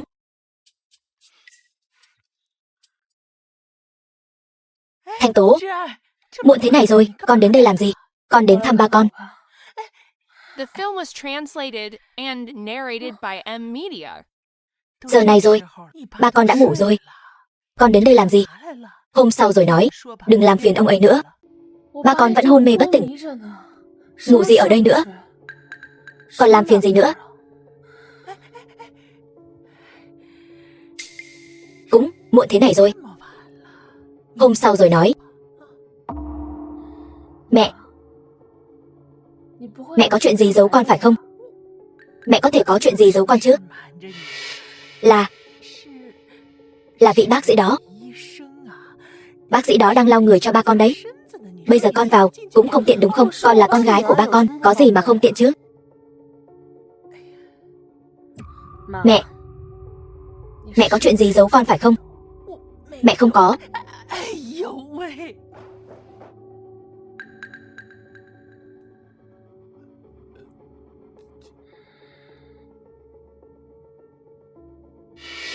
Hai người, không lẽ trước mặt ba tôi lại cắm cho ông ấy một cái sừng? Chuyện này, cô Lâm, tôi rất yêu vợ tôi. Con bị điên hả? Mẹ đã nói với con rồi, mẹ và ba con là tình yêu đích thực. Mẹ tuyệt đối sẽ không làm chuyện có lỗi với ba con đâu. Mọi người ra ngoài trước đi, con muốn ở riêng với ba một lát. Được rồi.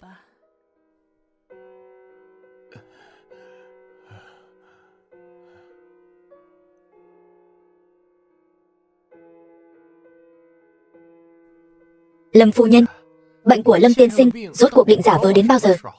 Tôi là bác sĩ, tôi không phải là điệp viên. Cứ tiếp tục thế này, tôi sẽ phát điên trước mắt. Cái tên lãnh luật sư đó đã cầu hôn với Thanh Tố rồi. Bây giờ thì chỉ còn thiếu cú đá quyết định thôi. Bác sĩ Hàn, anh đợi thêm chút nữa đi. Tôi sẽ trả thêm tiền cho anh. Trả thêm tiền. Ba, bây giờ con phải làm sao? Đại ca và Hoắc Kiến Minh liên thủ, muốn làm sụp đổ nhà họ Lâm, phá sản tái cơ cấu. Dự án của studio của con bị cướp sạch không còn một cái nào. Tên khốn lãnh Thanh Tùng này thế nào cũng không chịu giúp con, còn nhân cơ hội ép con phải gả cho hắn. Bây giờ con bị vây từ phía, tiến thoái lưỡng nan rồi. Hay là con đồng ý với lãnh Thanh Tùng? Không được. Con cáo già này có rất nhiều tai mắt xung quanh, chắc chắn đang ủ mưu tính kế gì đó. Bây giờ nếu ba có thể tỉnh lại thì tốt biết mấy. Ba yên tâm, con nhất định sẽ nghĩ cách, con nhất định sẽ giữ được Tấn Viễn. Con sẽ luôn tin rằng trời không tuyệt đường người.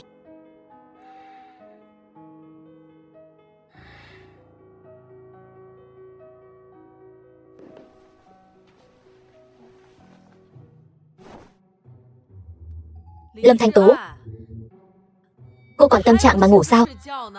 Mau dậy đi. Anna, không muốn làm nữa đâu, cho tôi ngủ thêm chút nữa đi. Trời ơi, cô lên tóc tìm kiếm rồi kìa. Cô xem đi, bùng nổ luôn rồi, nói cô chưa cưới đã có thai. Tên khốn nào muốn hại tôi vậy?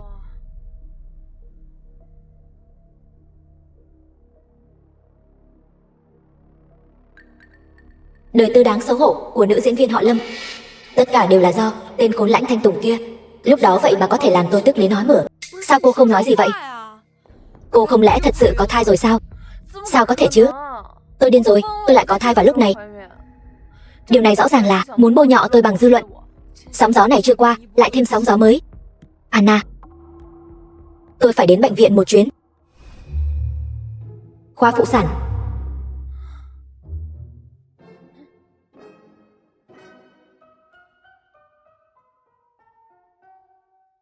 The film was translated and narrated by M Media.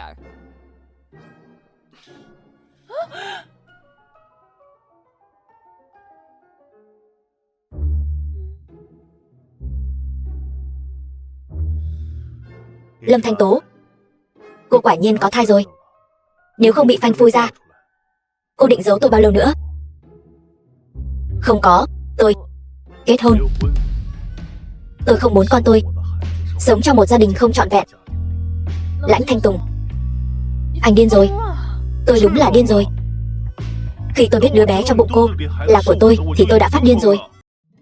Tôi nói cho cô biết, kết hôn ngay lập tức, không có gì để bàn cãi. Lãnh tổng, nói. Chuyện top tìm kiếm về việc Lâm tiểu thư có thai đã điều tra rõ ràng rồi, là Lâm Thiên Hạo mua chuộc một công ty giải trí, cố ý thổi phồng. Có cần gỡ tin xuống không? Đúng vậy, tôi không có thai. Lâm Thiên Hạo giở trò quỷ. Vậy cô đến khoa sản làm gì?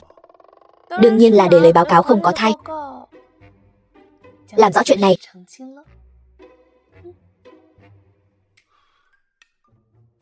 Sao cô không nói sớm? Anh không cho tôi cơ hội mở miệng mà. Được rồi, vậy thì cứ coi như tôi vừa mới phát điên đi. Xin lỗi. Còn nữa, nói một hơi luôn đi. Lâm tiên sinh vừa gọi điện mời anh chiều nay tham gia hội đồng quản trị của Tấn Viễn. Hắn ta quả nhiên là ngồi không yên rồi. Lãnh Thanh Tùng, không được đi. Không được. Dựa vào cái gì?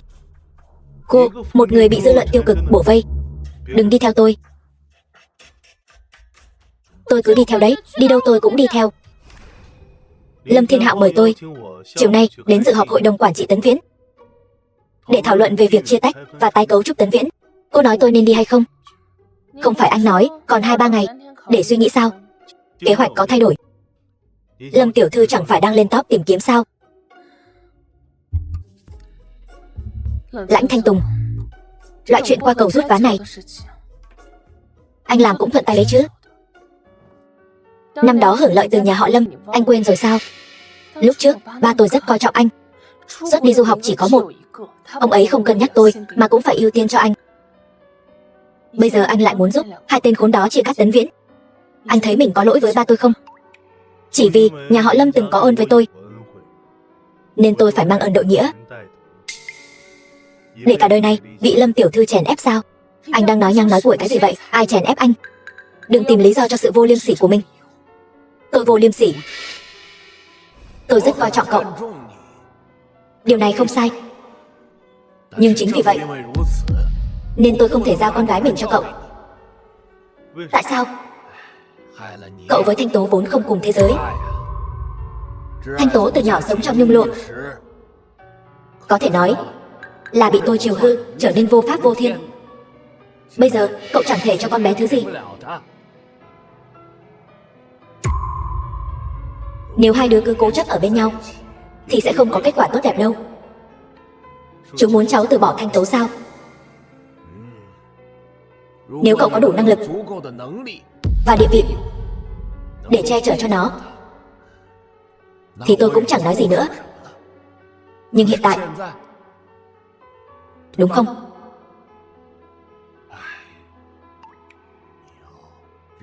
Cậu phải nhận thức rõ khoảng cách giữa hai đứa. Tôi đã nói rất rõ điều kiện rồi. Hai lựa chọn. Một là cưới tôi, hạn cưới 2 năm, điều kiện không đổi. Nếu tôi không đồng ý lấy anh thì anh sẽ chia cắt Tấn Viễn đúng không?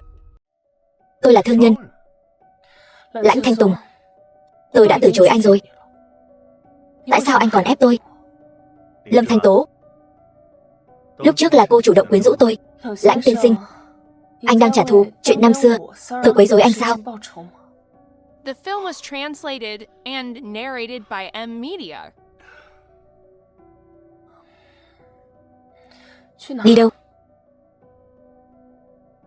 Đi học. Nếu cô đã suy nghĩ kỹ rồi thì hãy ký vào bản thỏa thuận đó. Tôi sẽ giúp cô giữ Tấn Viễn lại. Vụ kiện tôi sẽ thay cô lo.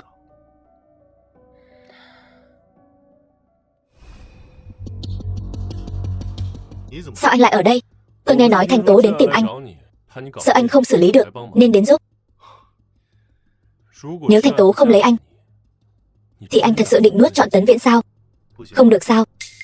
Được thì được, nhưng anh đã bao giờ nghĩ tới chưa? Một khi anh nuốt chửng Tấn Viễn, anh và Thanh Tố đời này không còn khả năng nữa rồi. Cô ấy chỉ là lựa chọn tốt nhất, chứ không phải lựa chọn duy nhất. Chẳng phải anh yêu cô ấy sao? Đúng là tôi yêu cô ấy, nhưng trong mắt cô ấy, tình yêu đáng giá bao nhiêu chứ? Vậy anh muốn cô ấy ký tên hay không ký tên? Con người là sinh vật tham lam. Tôi cho cô ấy 100 lựa chọn, cô ấy đương nhiên không biết chọn thế nào rồi. Nếu tôi dồn cô ấy vào đường cùng, cho cô ấy một con đường sống còn, mọi sự do dự đều sẽ được giải quyết. Anh ép cô ấy như vậy, không sợ cô ấy sau này trở mặt sao? Chuyện sau này thì sau này tính. Anh đi khuyên cô ấy đi.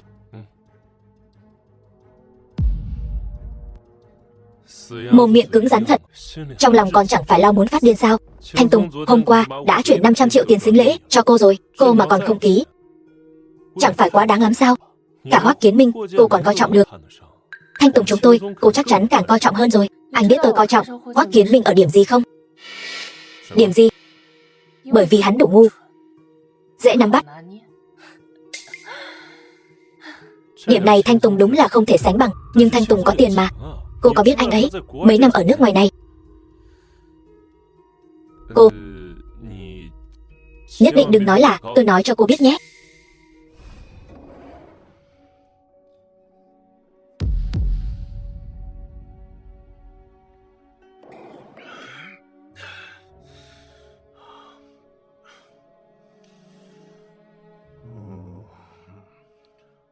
Thanh Tố,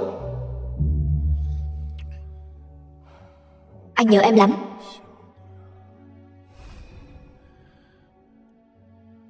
Mọi người đều nghĩ anh ấy chỉ đơn thuần là ra nước ngoài học tập nâng cao, nhưng không ai biết rằng anh ấy là vì tương lai với cô mà ra nước ngoài lập công ty, tự thân gây dựng sự nghiệp. Lãnh Thanh Tùng phải anh đến đúng không? Anh ta cho bao nhiêu tiền? Đừng nói như vậy chứ. Cô nghĩ mà xem, sau khi ba cô gặp chuyện, Thanh Tùng vẫn luôn bảo vệ cô, cứu mạng cô tới 4 lần. 4 lần.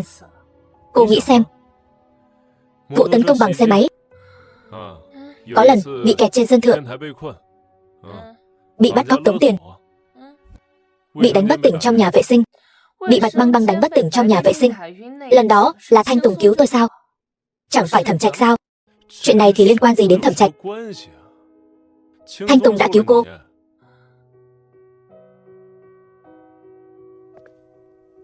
Lâm tiểu thư, Lãnh tổng đến tham dự hội đồng quản trị của Tấn Viễn. Đây là danh sách thành viên tham dự hội đồng quản trị lần này, mời cô xem qua. Tôi lớn lên ở công ty từ nhỏ. Hội đồng quản trị, đám lão hồ ly đó trông như thế nào tôi rõ hơn ai hết. Lãnh tổng nói lần này sẽ có sự thay đổi nhân sự. Nếu cô không xem, e rằng sẽ hối hận. The film was translated and narrated by M Media. Danh sách thành viên hội đồng. Cố Giai. Sao cô ta lại có mặt trong danh sách? Không ngờ tới chứ. Bị người thân cận nhất đâm sau lưng. Từ Phương Châu, anh đừng có ở đây mà chia rẽ ly gián nữa. Lâm tiểu thư, Từ tiên sinh nói đúng. Cố Giai mỗi khi làm một việc cho Lâm Thiên Hạo thì sẽ nhận được từ Lâm Thiên Hạo 1% cổ phần. Cho nên 6% cổ phần này có nghĩa là cô ta đã thay Lâm Thiên Hạo làm xong 6 việc rồi. Tôi không tin. Tôi phải đi hỏi Cố Giai. Nước cờ này của Thanh Tùng có phải quá tàn nhẫn không? Tôi sợ cô ấy không chịu nổi. Cố Giai,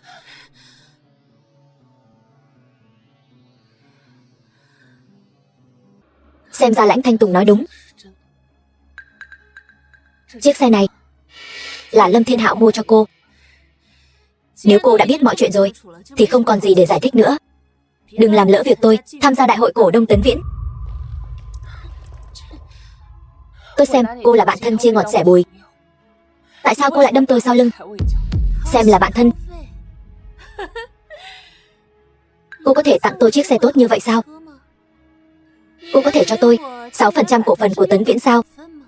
Lâm Thanh Tố, cô thừa nhận đi, cô chưa bao giờ xem tôi là bạn. Tôi chỉ là một vai phụ trong cuộc đời rực rỡ của cô thôi.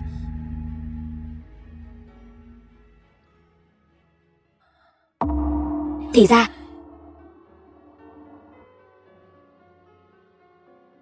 cô nghĩ như vậy.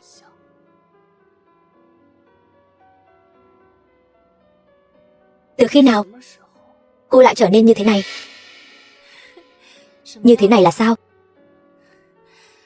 Hám tiền, mê danh lợi.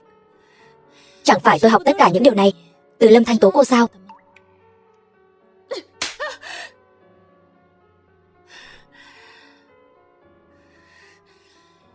Chẳng phải cô là người phải có bằng được cái gia sản của ba cô sao? Cái đó còn ghê tởm hơn tôi nhiều.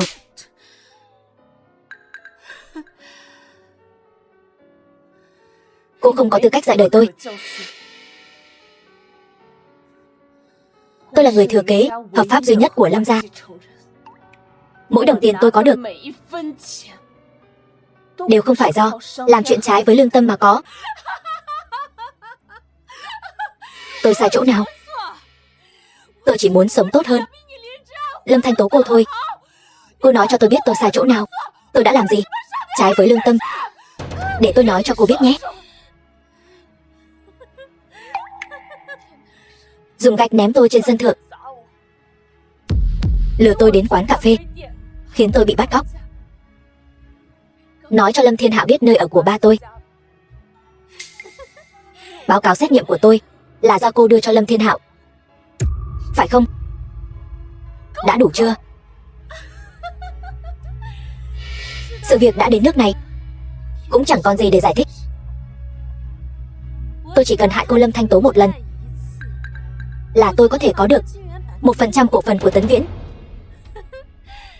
Sau hôm nay, tôi chính là cổ đông của Tấn Viễn, còn cô chính là con chuột chạy qua đường.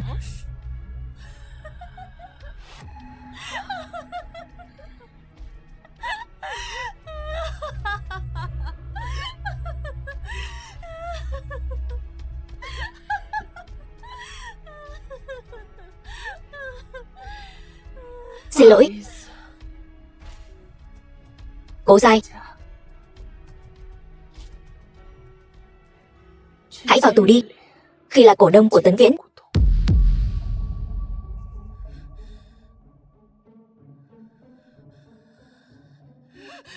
Đưa điện thoại cho tôi. The film was translated and narrated by M Media. Đưa điện thoại đây. Mơ đi. Vậy thì cô đi xuống ngủ đi.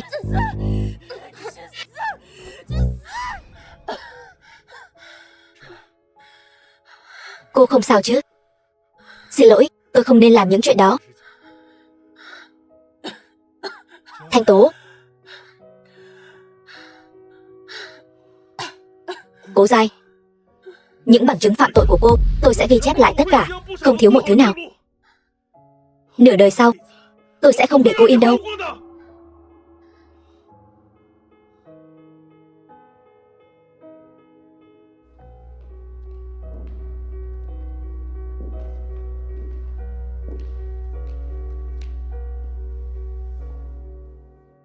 Cố Giai. Cố Giai.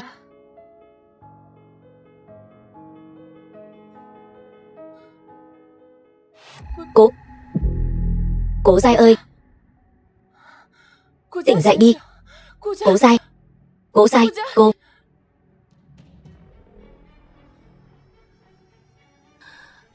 Lâm Thanh Tố, cô đừng tưởng như vậy là tôi sẽ mang ơn cô. Tôi không có lòng thánh mẫu đó.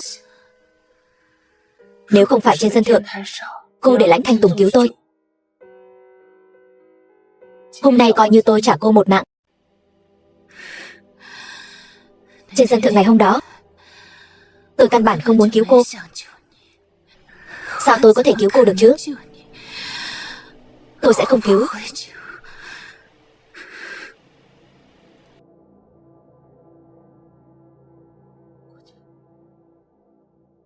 Cố Giai. Cố Giai. Cố Giai. Cố Giai. Thanh Tùng.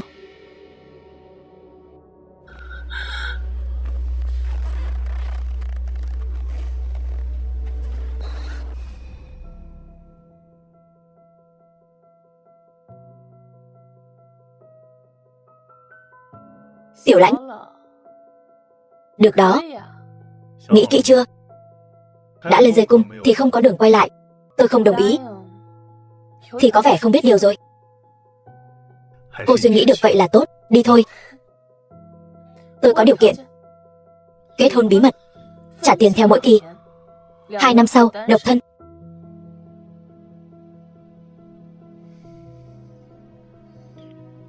Được.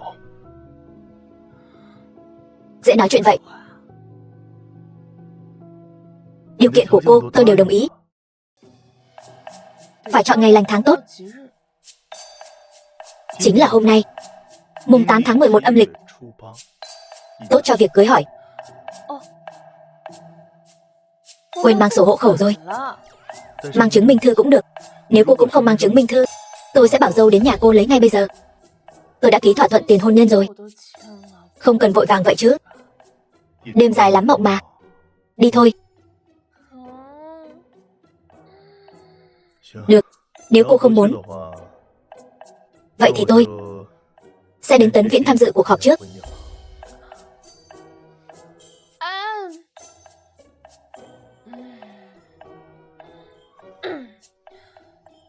Vậy thì đi đăng ký kết hôn thôi.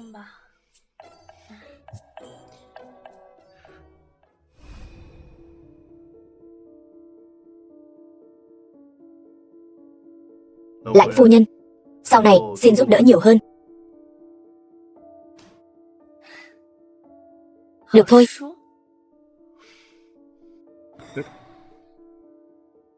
Lãnh tiên sinh, mời đi theo tôi một chuyến. Được thôi.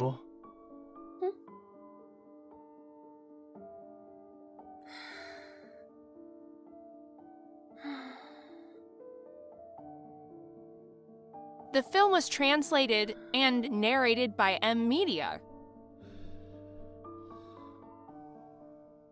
Đã đến lúc thu lưới rồi, đưa người đến đó, bảo bác sĩ Hàn toàn lực cứu Lâm tiên sinh.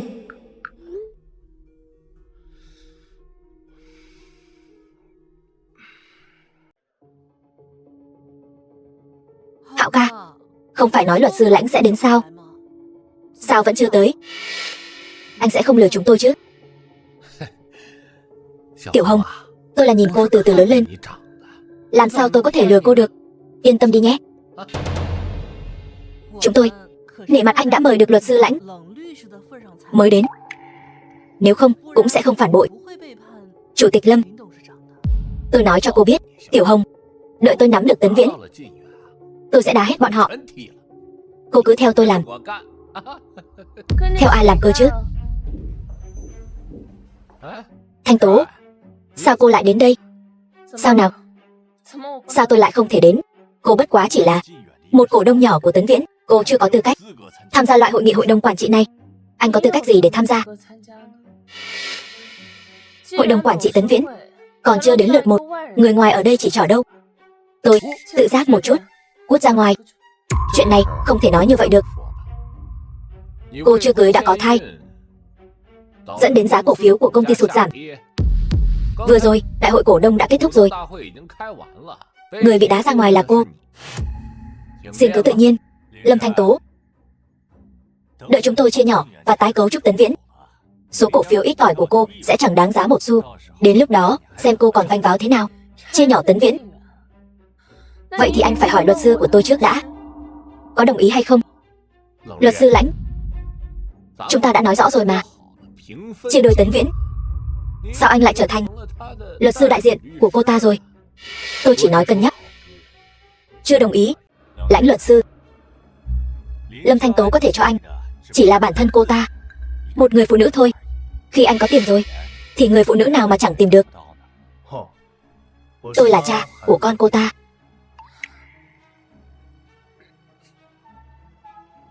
Anh, từ khi nào mà anh? Chuyện này phải cảm ơn Lâm tiên sinh. Từ khi Lâm Thiên Hạo khăng khăng em chưa cưới đã có thai, tôi đã bắt đầu thấy lạ. Cộng thêm hôm đó em ở khoa sản của bệnh viện, tôi đã bảo dâu cố ý đi điều tra. Kết quả không ngờ tới, quả nhiên tra ra được giấy khám thai.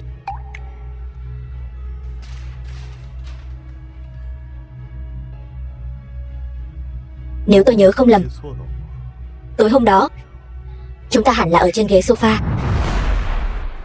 Chuyện của chúng ta về rồi tính. Anh tưởng ai cũng giống anh sao? Có mới nới cũ, bội tín bội nghĩa. Người thừa kế Tấn Viễn chỉ có mình tôi.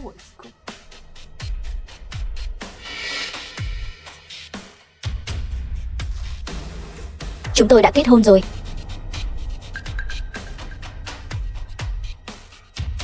Hạo ca, tin tức trên mạng làm sao có thể tin được? Thanh Tố và luật sư Lãnh không phải đã đăng ký kết hôn rồi sao? Không tính là chưa cưới mà có thai. Khi nào tổ chức tiệc cưới nhớ báo cho chúng tôi một tiếng nhé. Chúng tôi nhất định sẽ mừng một bao lì xì lớn, lớn hơn lần trước nữa. Tôi còn có việc nên đi trước. Tiểu Hồng này, tiền của tôi đều đưa cho các người rồi, đừng phí công nữa. Bọn họ chẳng qua chỉ là gió chiều nào theo chiều đấy thôi. Cô giỏi lắm. Lúc ở bên tôi giả vờ thanh cao gì chứ. 2 năm trời không cho lão tử động vào. Vậy mà bây giờ vì tài sản của Tấn Viễn này, cô cầu dẫn luật sư Lãnh, còn có thai nữa. Lâm Thanh Tố cô đúng là đồ không biết xấu hổ. Hoắc Kiến Minh, bài học lần trước vẫn chưa đủ sao? Anh muốn để Hoắc thị phá sản sao? Anh đừng hù dọa tôi. Hoắc thị đã có được dự án quy hoạch thành Bắc. Giá trị của chúng tôi sắp được nhân đôi rồi. Thông báo vẫn chưa công khai. Sao anh biết được anh trúng thầu rồi?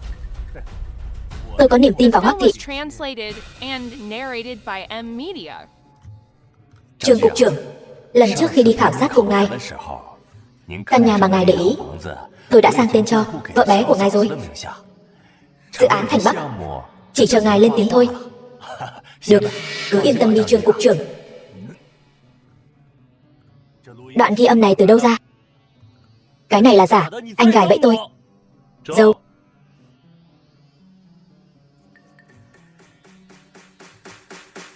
Đây là sổ sách giả mà Hoắc thị làm trong những năm qua. Những thứ như trốn thuế khai man đủ cho anh ngồi tù 20 năm. Là thật. Sao anh lại có những thứ này? Anh đã mua chuộc người bên cạnh tôi. Ai phản bội tôi? Tôi. Trần Thanh.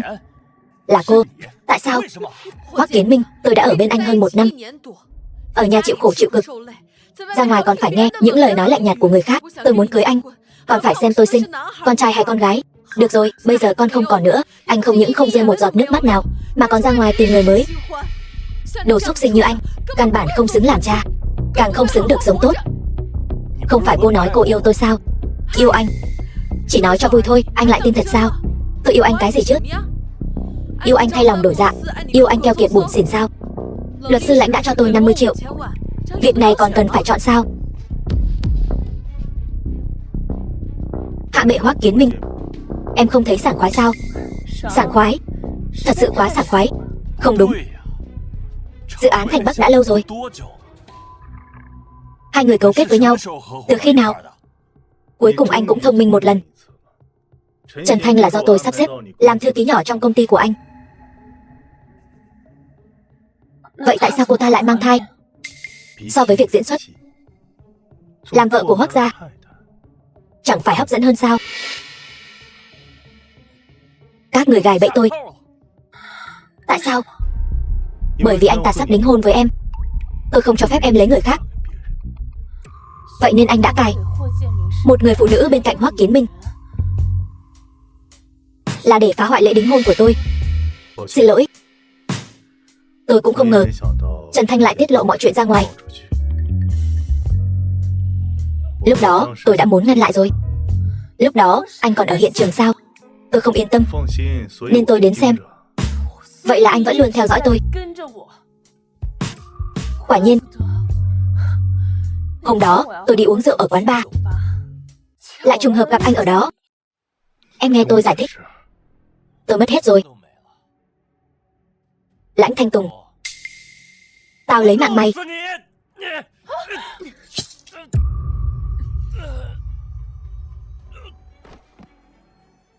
Tôi đã đoán được anh không thành thật, may mà tôi đã chuẩn bị trước. Luật sư Lãnh, bây giờ tôi đã cứu mạng anh rồi, lẽ ra phải thêm tiền chứ nhỉ? Thêm. Dâu. Đem cả Hoắc Kiến Minh cùng với nhân chứng, vật chứng, tất cả đều đưa về đồn cảnh sát. Vâng thưa sếp. Người đâu?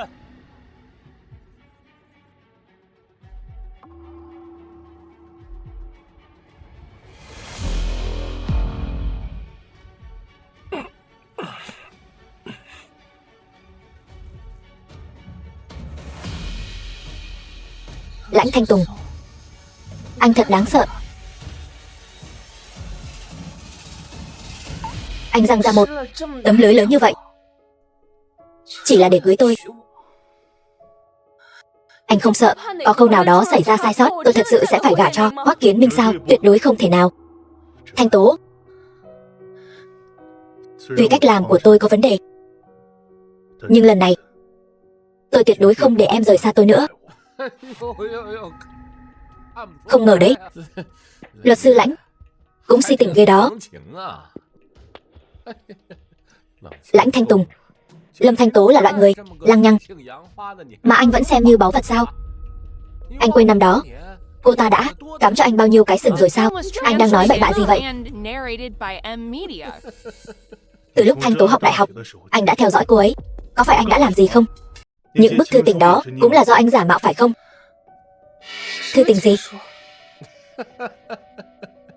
Cô em ngốc mách, em không biết sao?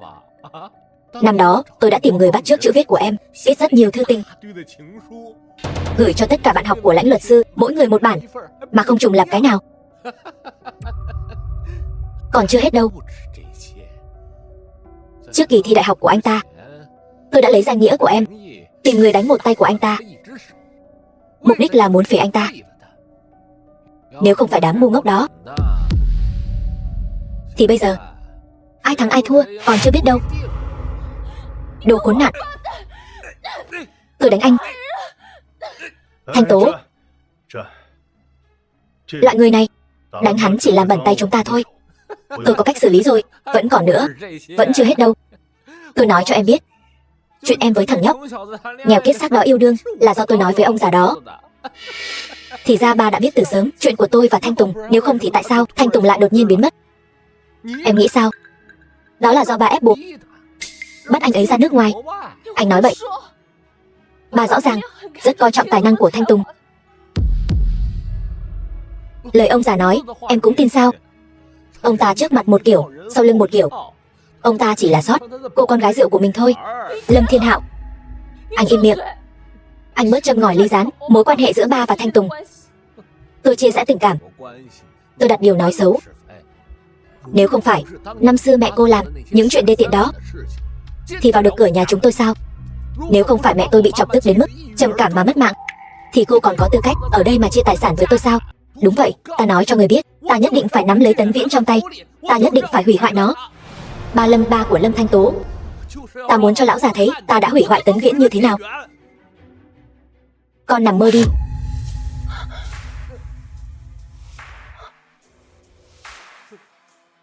Ba ơi, bọn họ nói ba không xong rồi mà. Không xong sao? Con chẳng phải mong ba mất mạng sao? Ba mất mạng cũng không liên quan gì đến con nữa. Ba đã lập di chúc rồi. Toàn bộ tài sản sau này đều để lại cho Thanh Tố, Tấn Viễn, đều không liên quan gì đến con nữa. Ba không thể đối xử với con như vậy. Tấn Viễn sau này không liên quan gì đến con nữa. Mau làm thủ tục mua vé máy bay ra nước ngoài. Từ đâu đến thì về đó. Không có sự cho phép của ba thì không được quay lại nữa. Ba, đừng gọi tôi là ba. Đồ vô dụng, chẳng làm nên trò trống gì. Chỉ nghĩ đến chuyện tranh giành tài sản, chỉ nghĩ đến lập mưu tính kế người khác. Ba, cho con thêm một cơ hội nữa.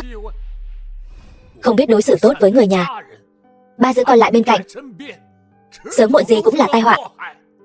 Ba, sao lại nói vậy? Con là con trai mà, nó là con gái. Thiên Hạo, năm xưa ba cho con ra nước ngoài là để con có thể tự lập tự cường, để sau này tiếp quản Tấn Viễn. Thế mà con đã làm những gì?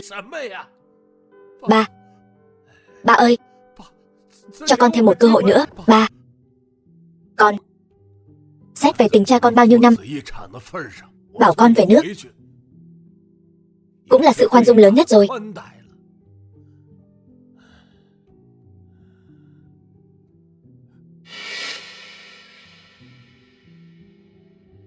Được, đi thì đi. Xem xem ba làm sao đối diện được với người mẹ đã khuất của con. Tránh ra. Ba nghe nói con đã đăng ký kết hôn với luật sư Lãnh rồi. Vâng. Ba, sao ba biết con đăng ký kết hôn rồi? Bác sĩ Hàn nói với chú sao? Cũng biết chơi mấy trò âm thầm đó. Làm bác sĩ thì phí quá. Lãnh tổng, đây là số tiền đó của ngài, trả lại cho ngài. Thôi, anh cứ giữ lấy đi. Coi như tiền tổn thất tinh thần. Cảm ơn. Ngược lại là Lâm lão gia, chú giả bệnh lâu như vậy, chắc mệt lắm rồi nhỉ? Giả bệnh. Luật sư Lãnh, là khi nào phát hiện ra tôi giả bệnh? Từ khi chú sống cạnh biệt thự nhà họ Lâm, tôi đã bắt đầu nghi ngờ rồi. Thanh Tố tuy có chút khôn lỏi, nhưng bảo cô ấy trong thời gian ngắn đưa một người thực vật từ nơi canh phòng cẩn mật chuyển đi, cô ấy không có bản lĩnh đó. Trừ phi là chú tự nguyện phối hợp. Vì vậy, tôi đã kiểm tra tài khoản của bác sĩ Hàn. Một ngày trước khi chú biến mất, trong tài khoản của bác sĩ Hàn xuất hiện một khoản tiền chuyển khổng lồ. Số tiền này lòng vòng cuối cùng vào tài khoản riêng của chú, rồi lại chuyển ra. Vậy thì chỉ có một sự thật: chú mượn cớ giả bệnh.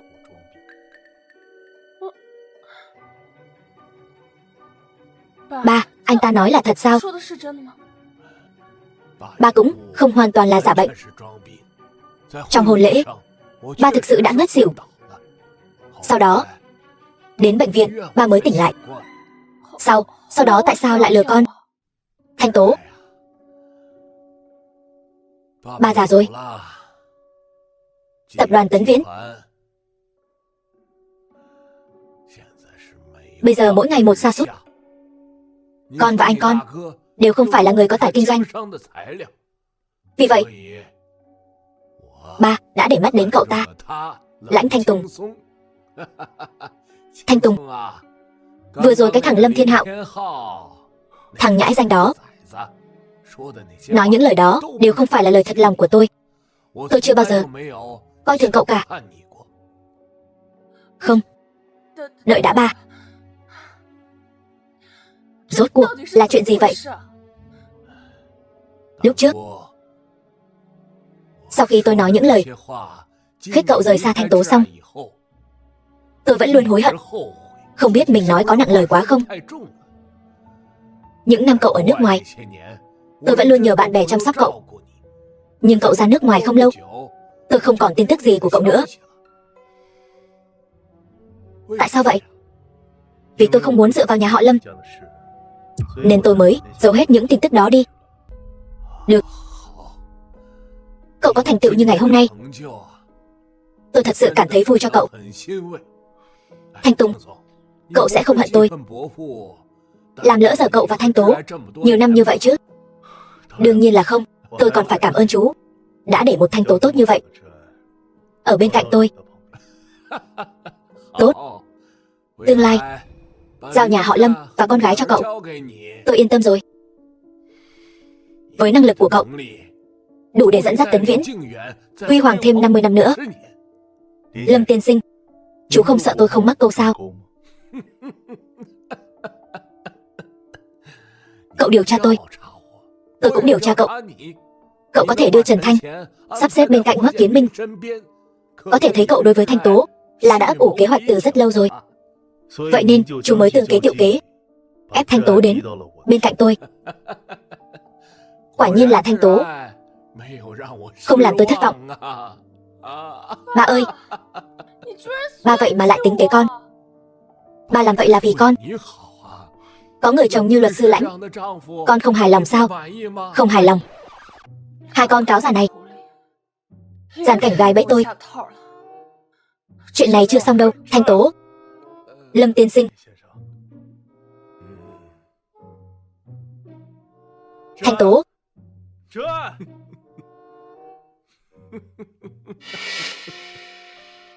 Lâm Thanh Tố. Anh lừa tôi. Anh lừa tôi.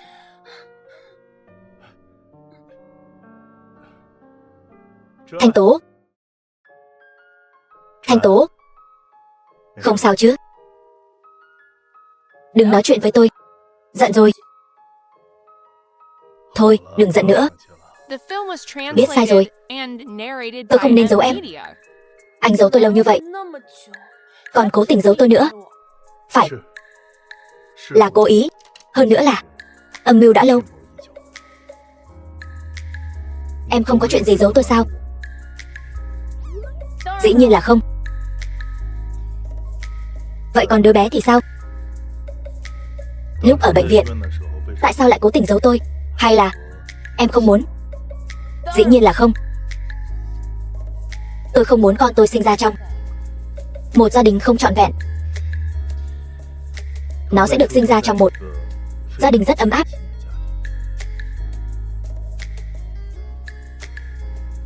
Thanh Tố, cảm ơn em.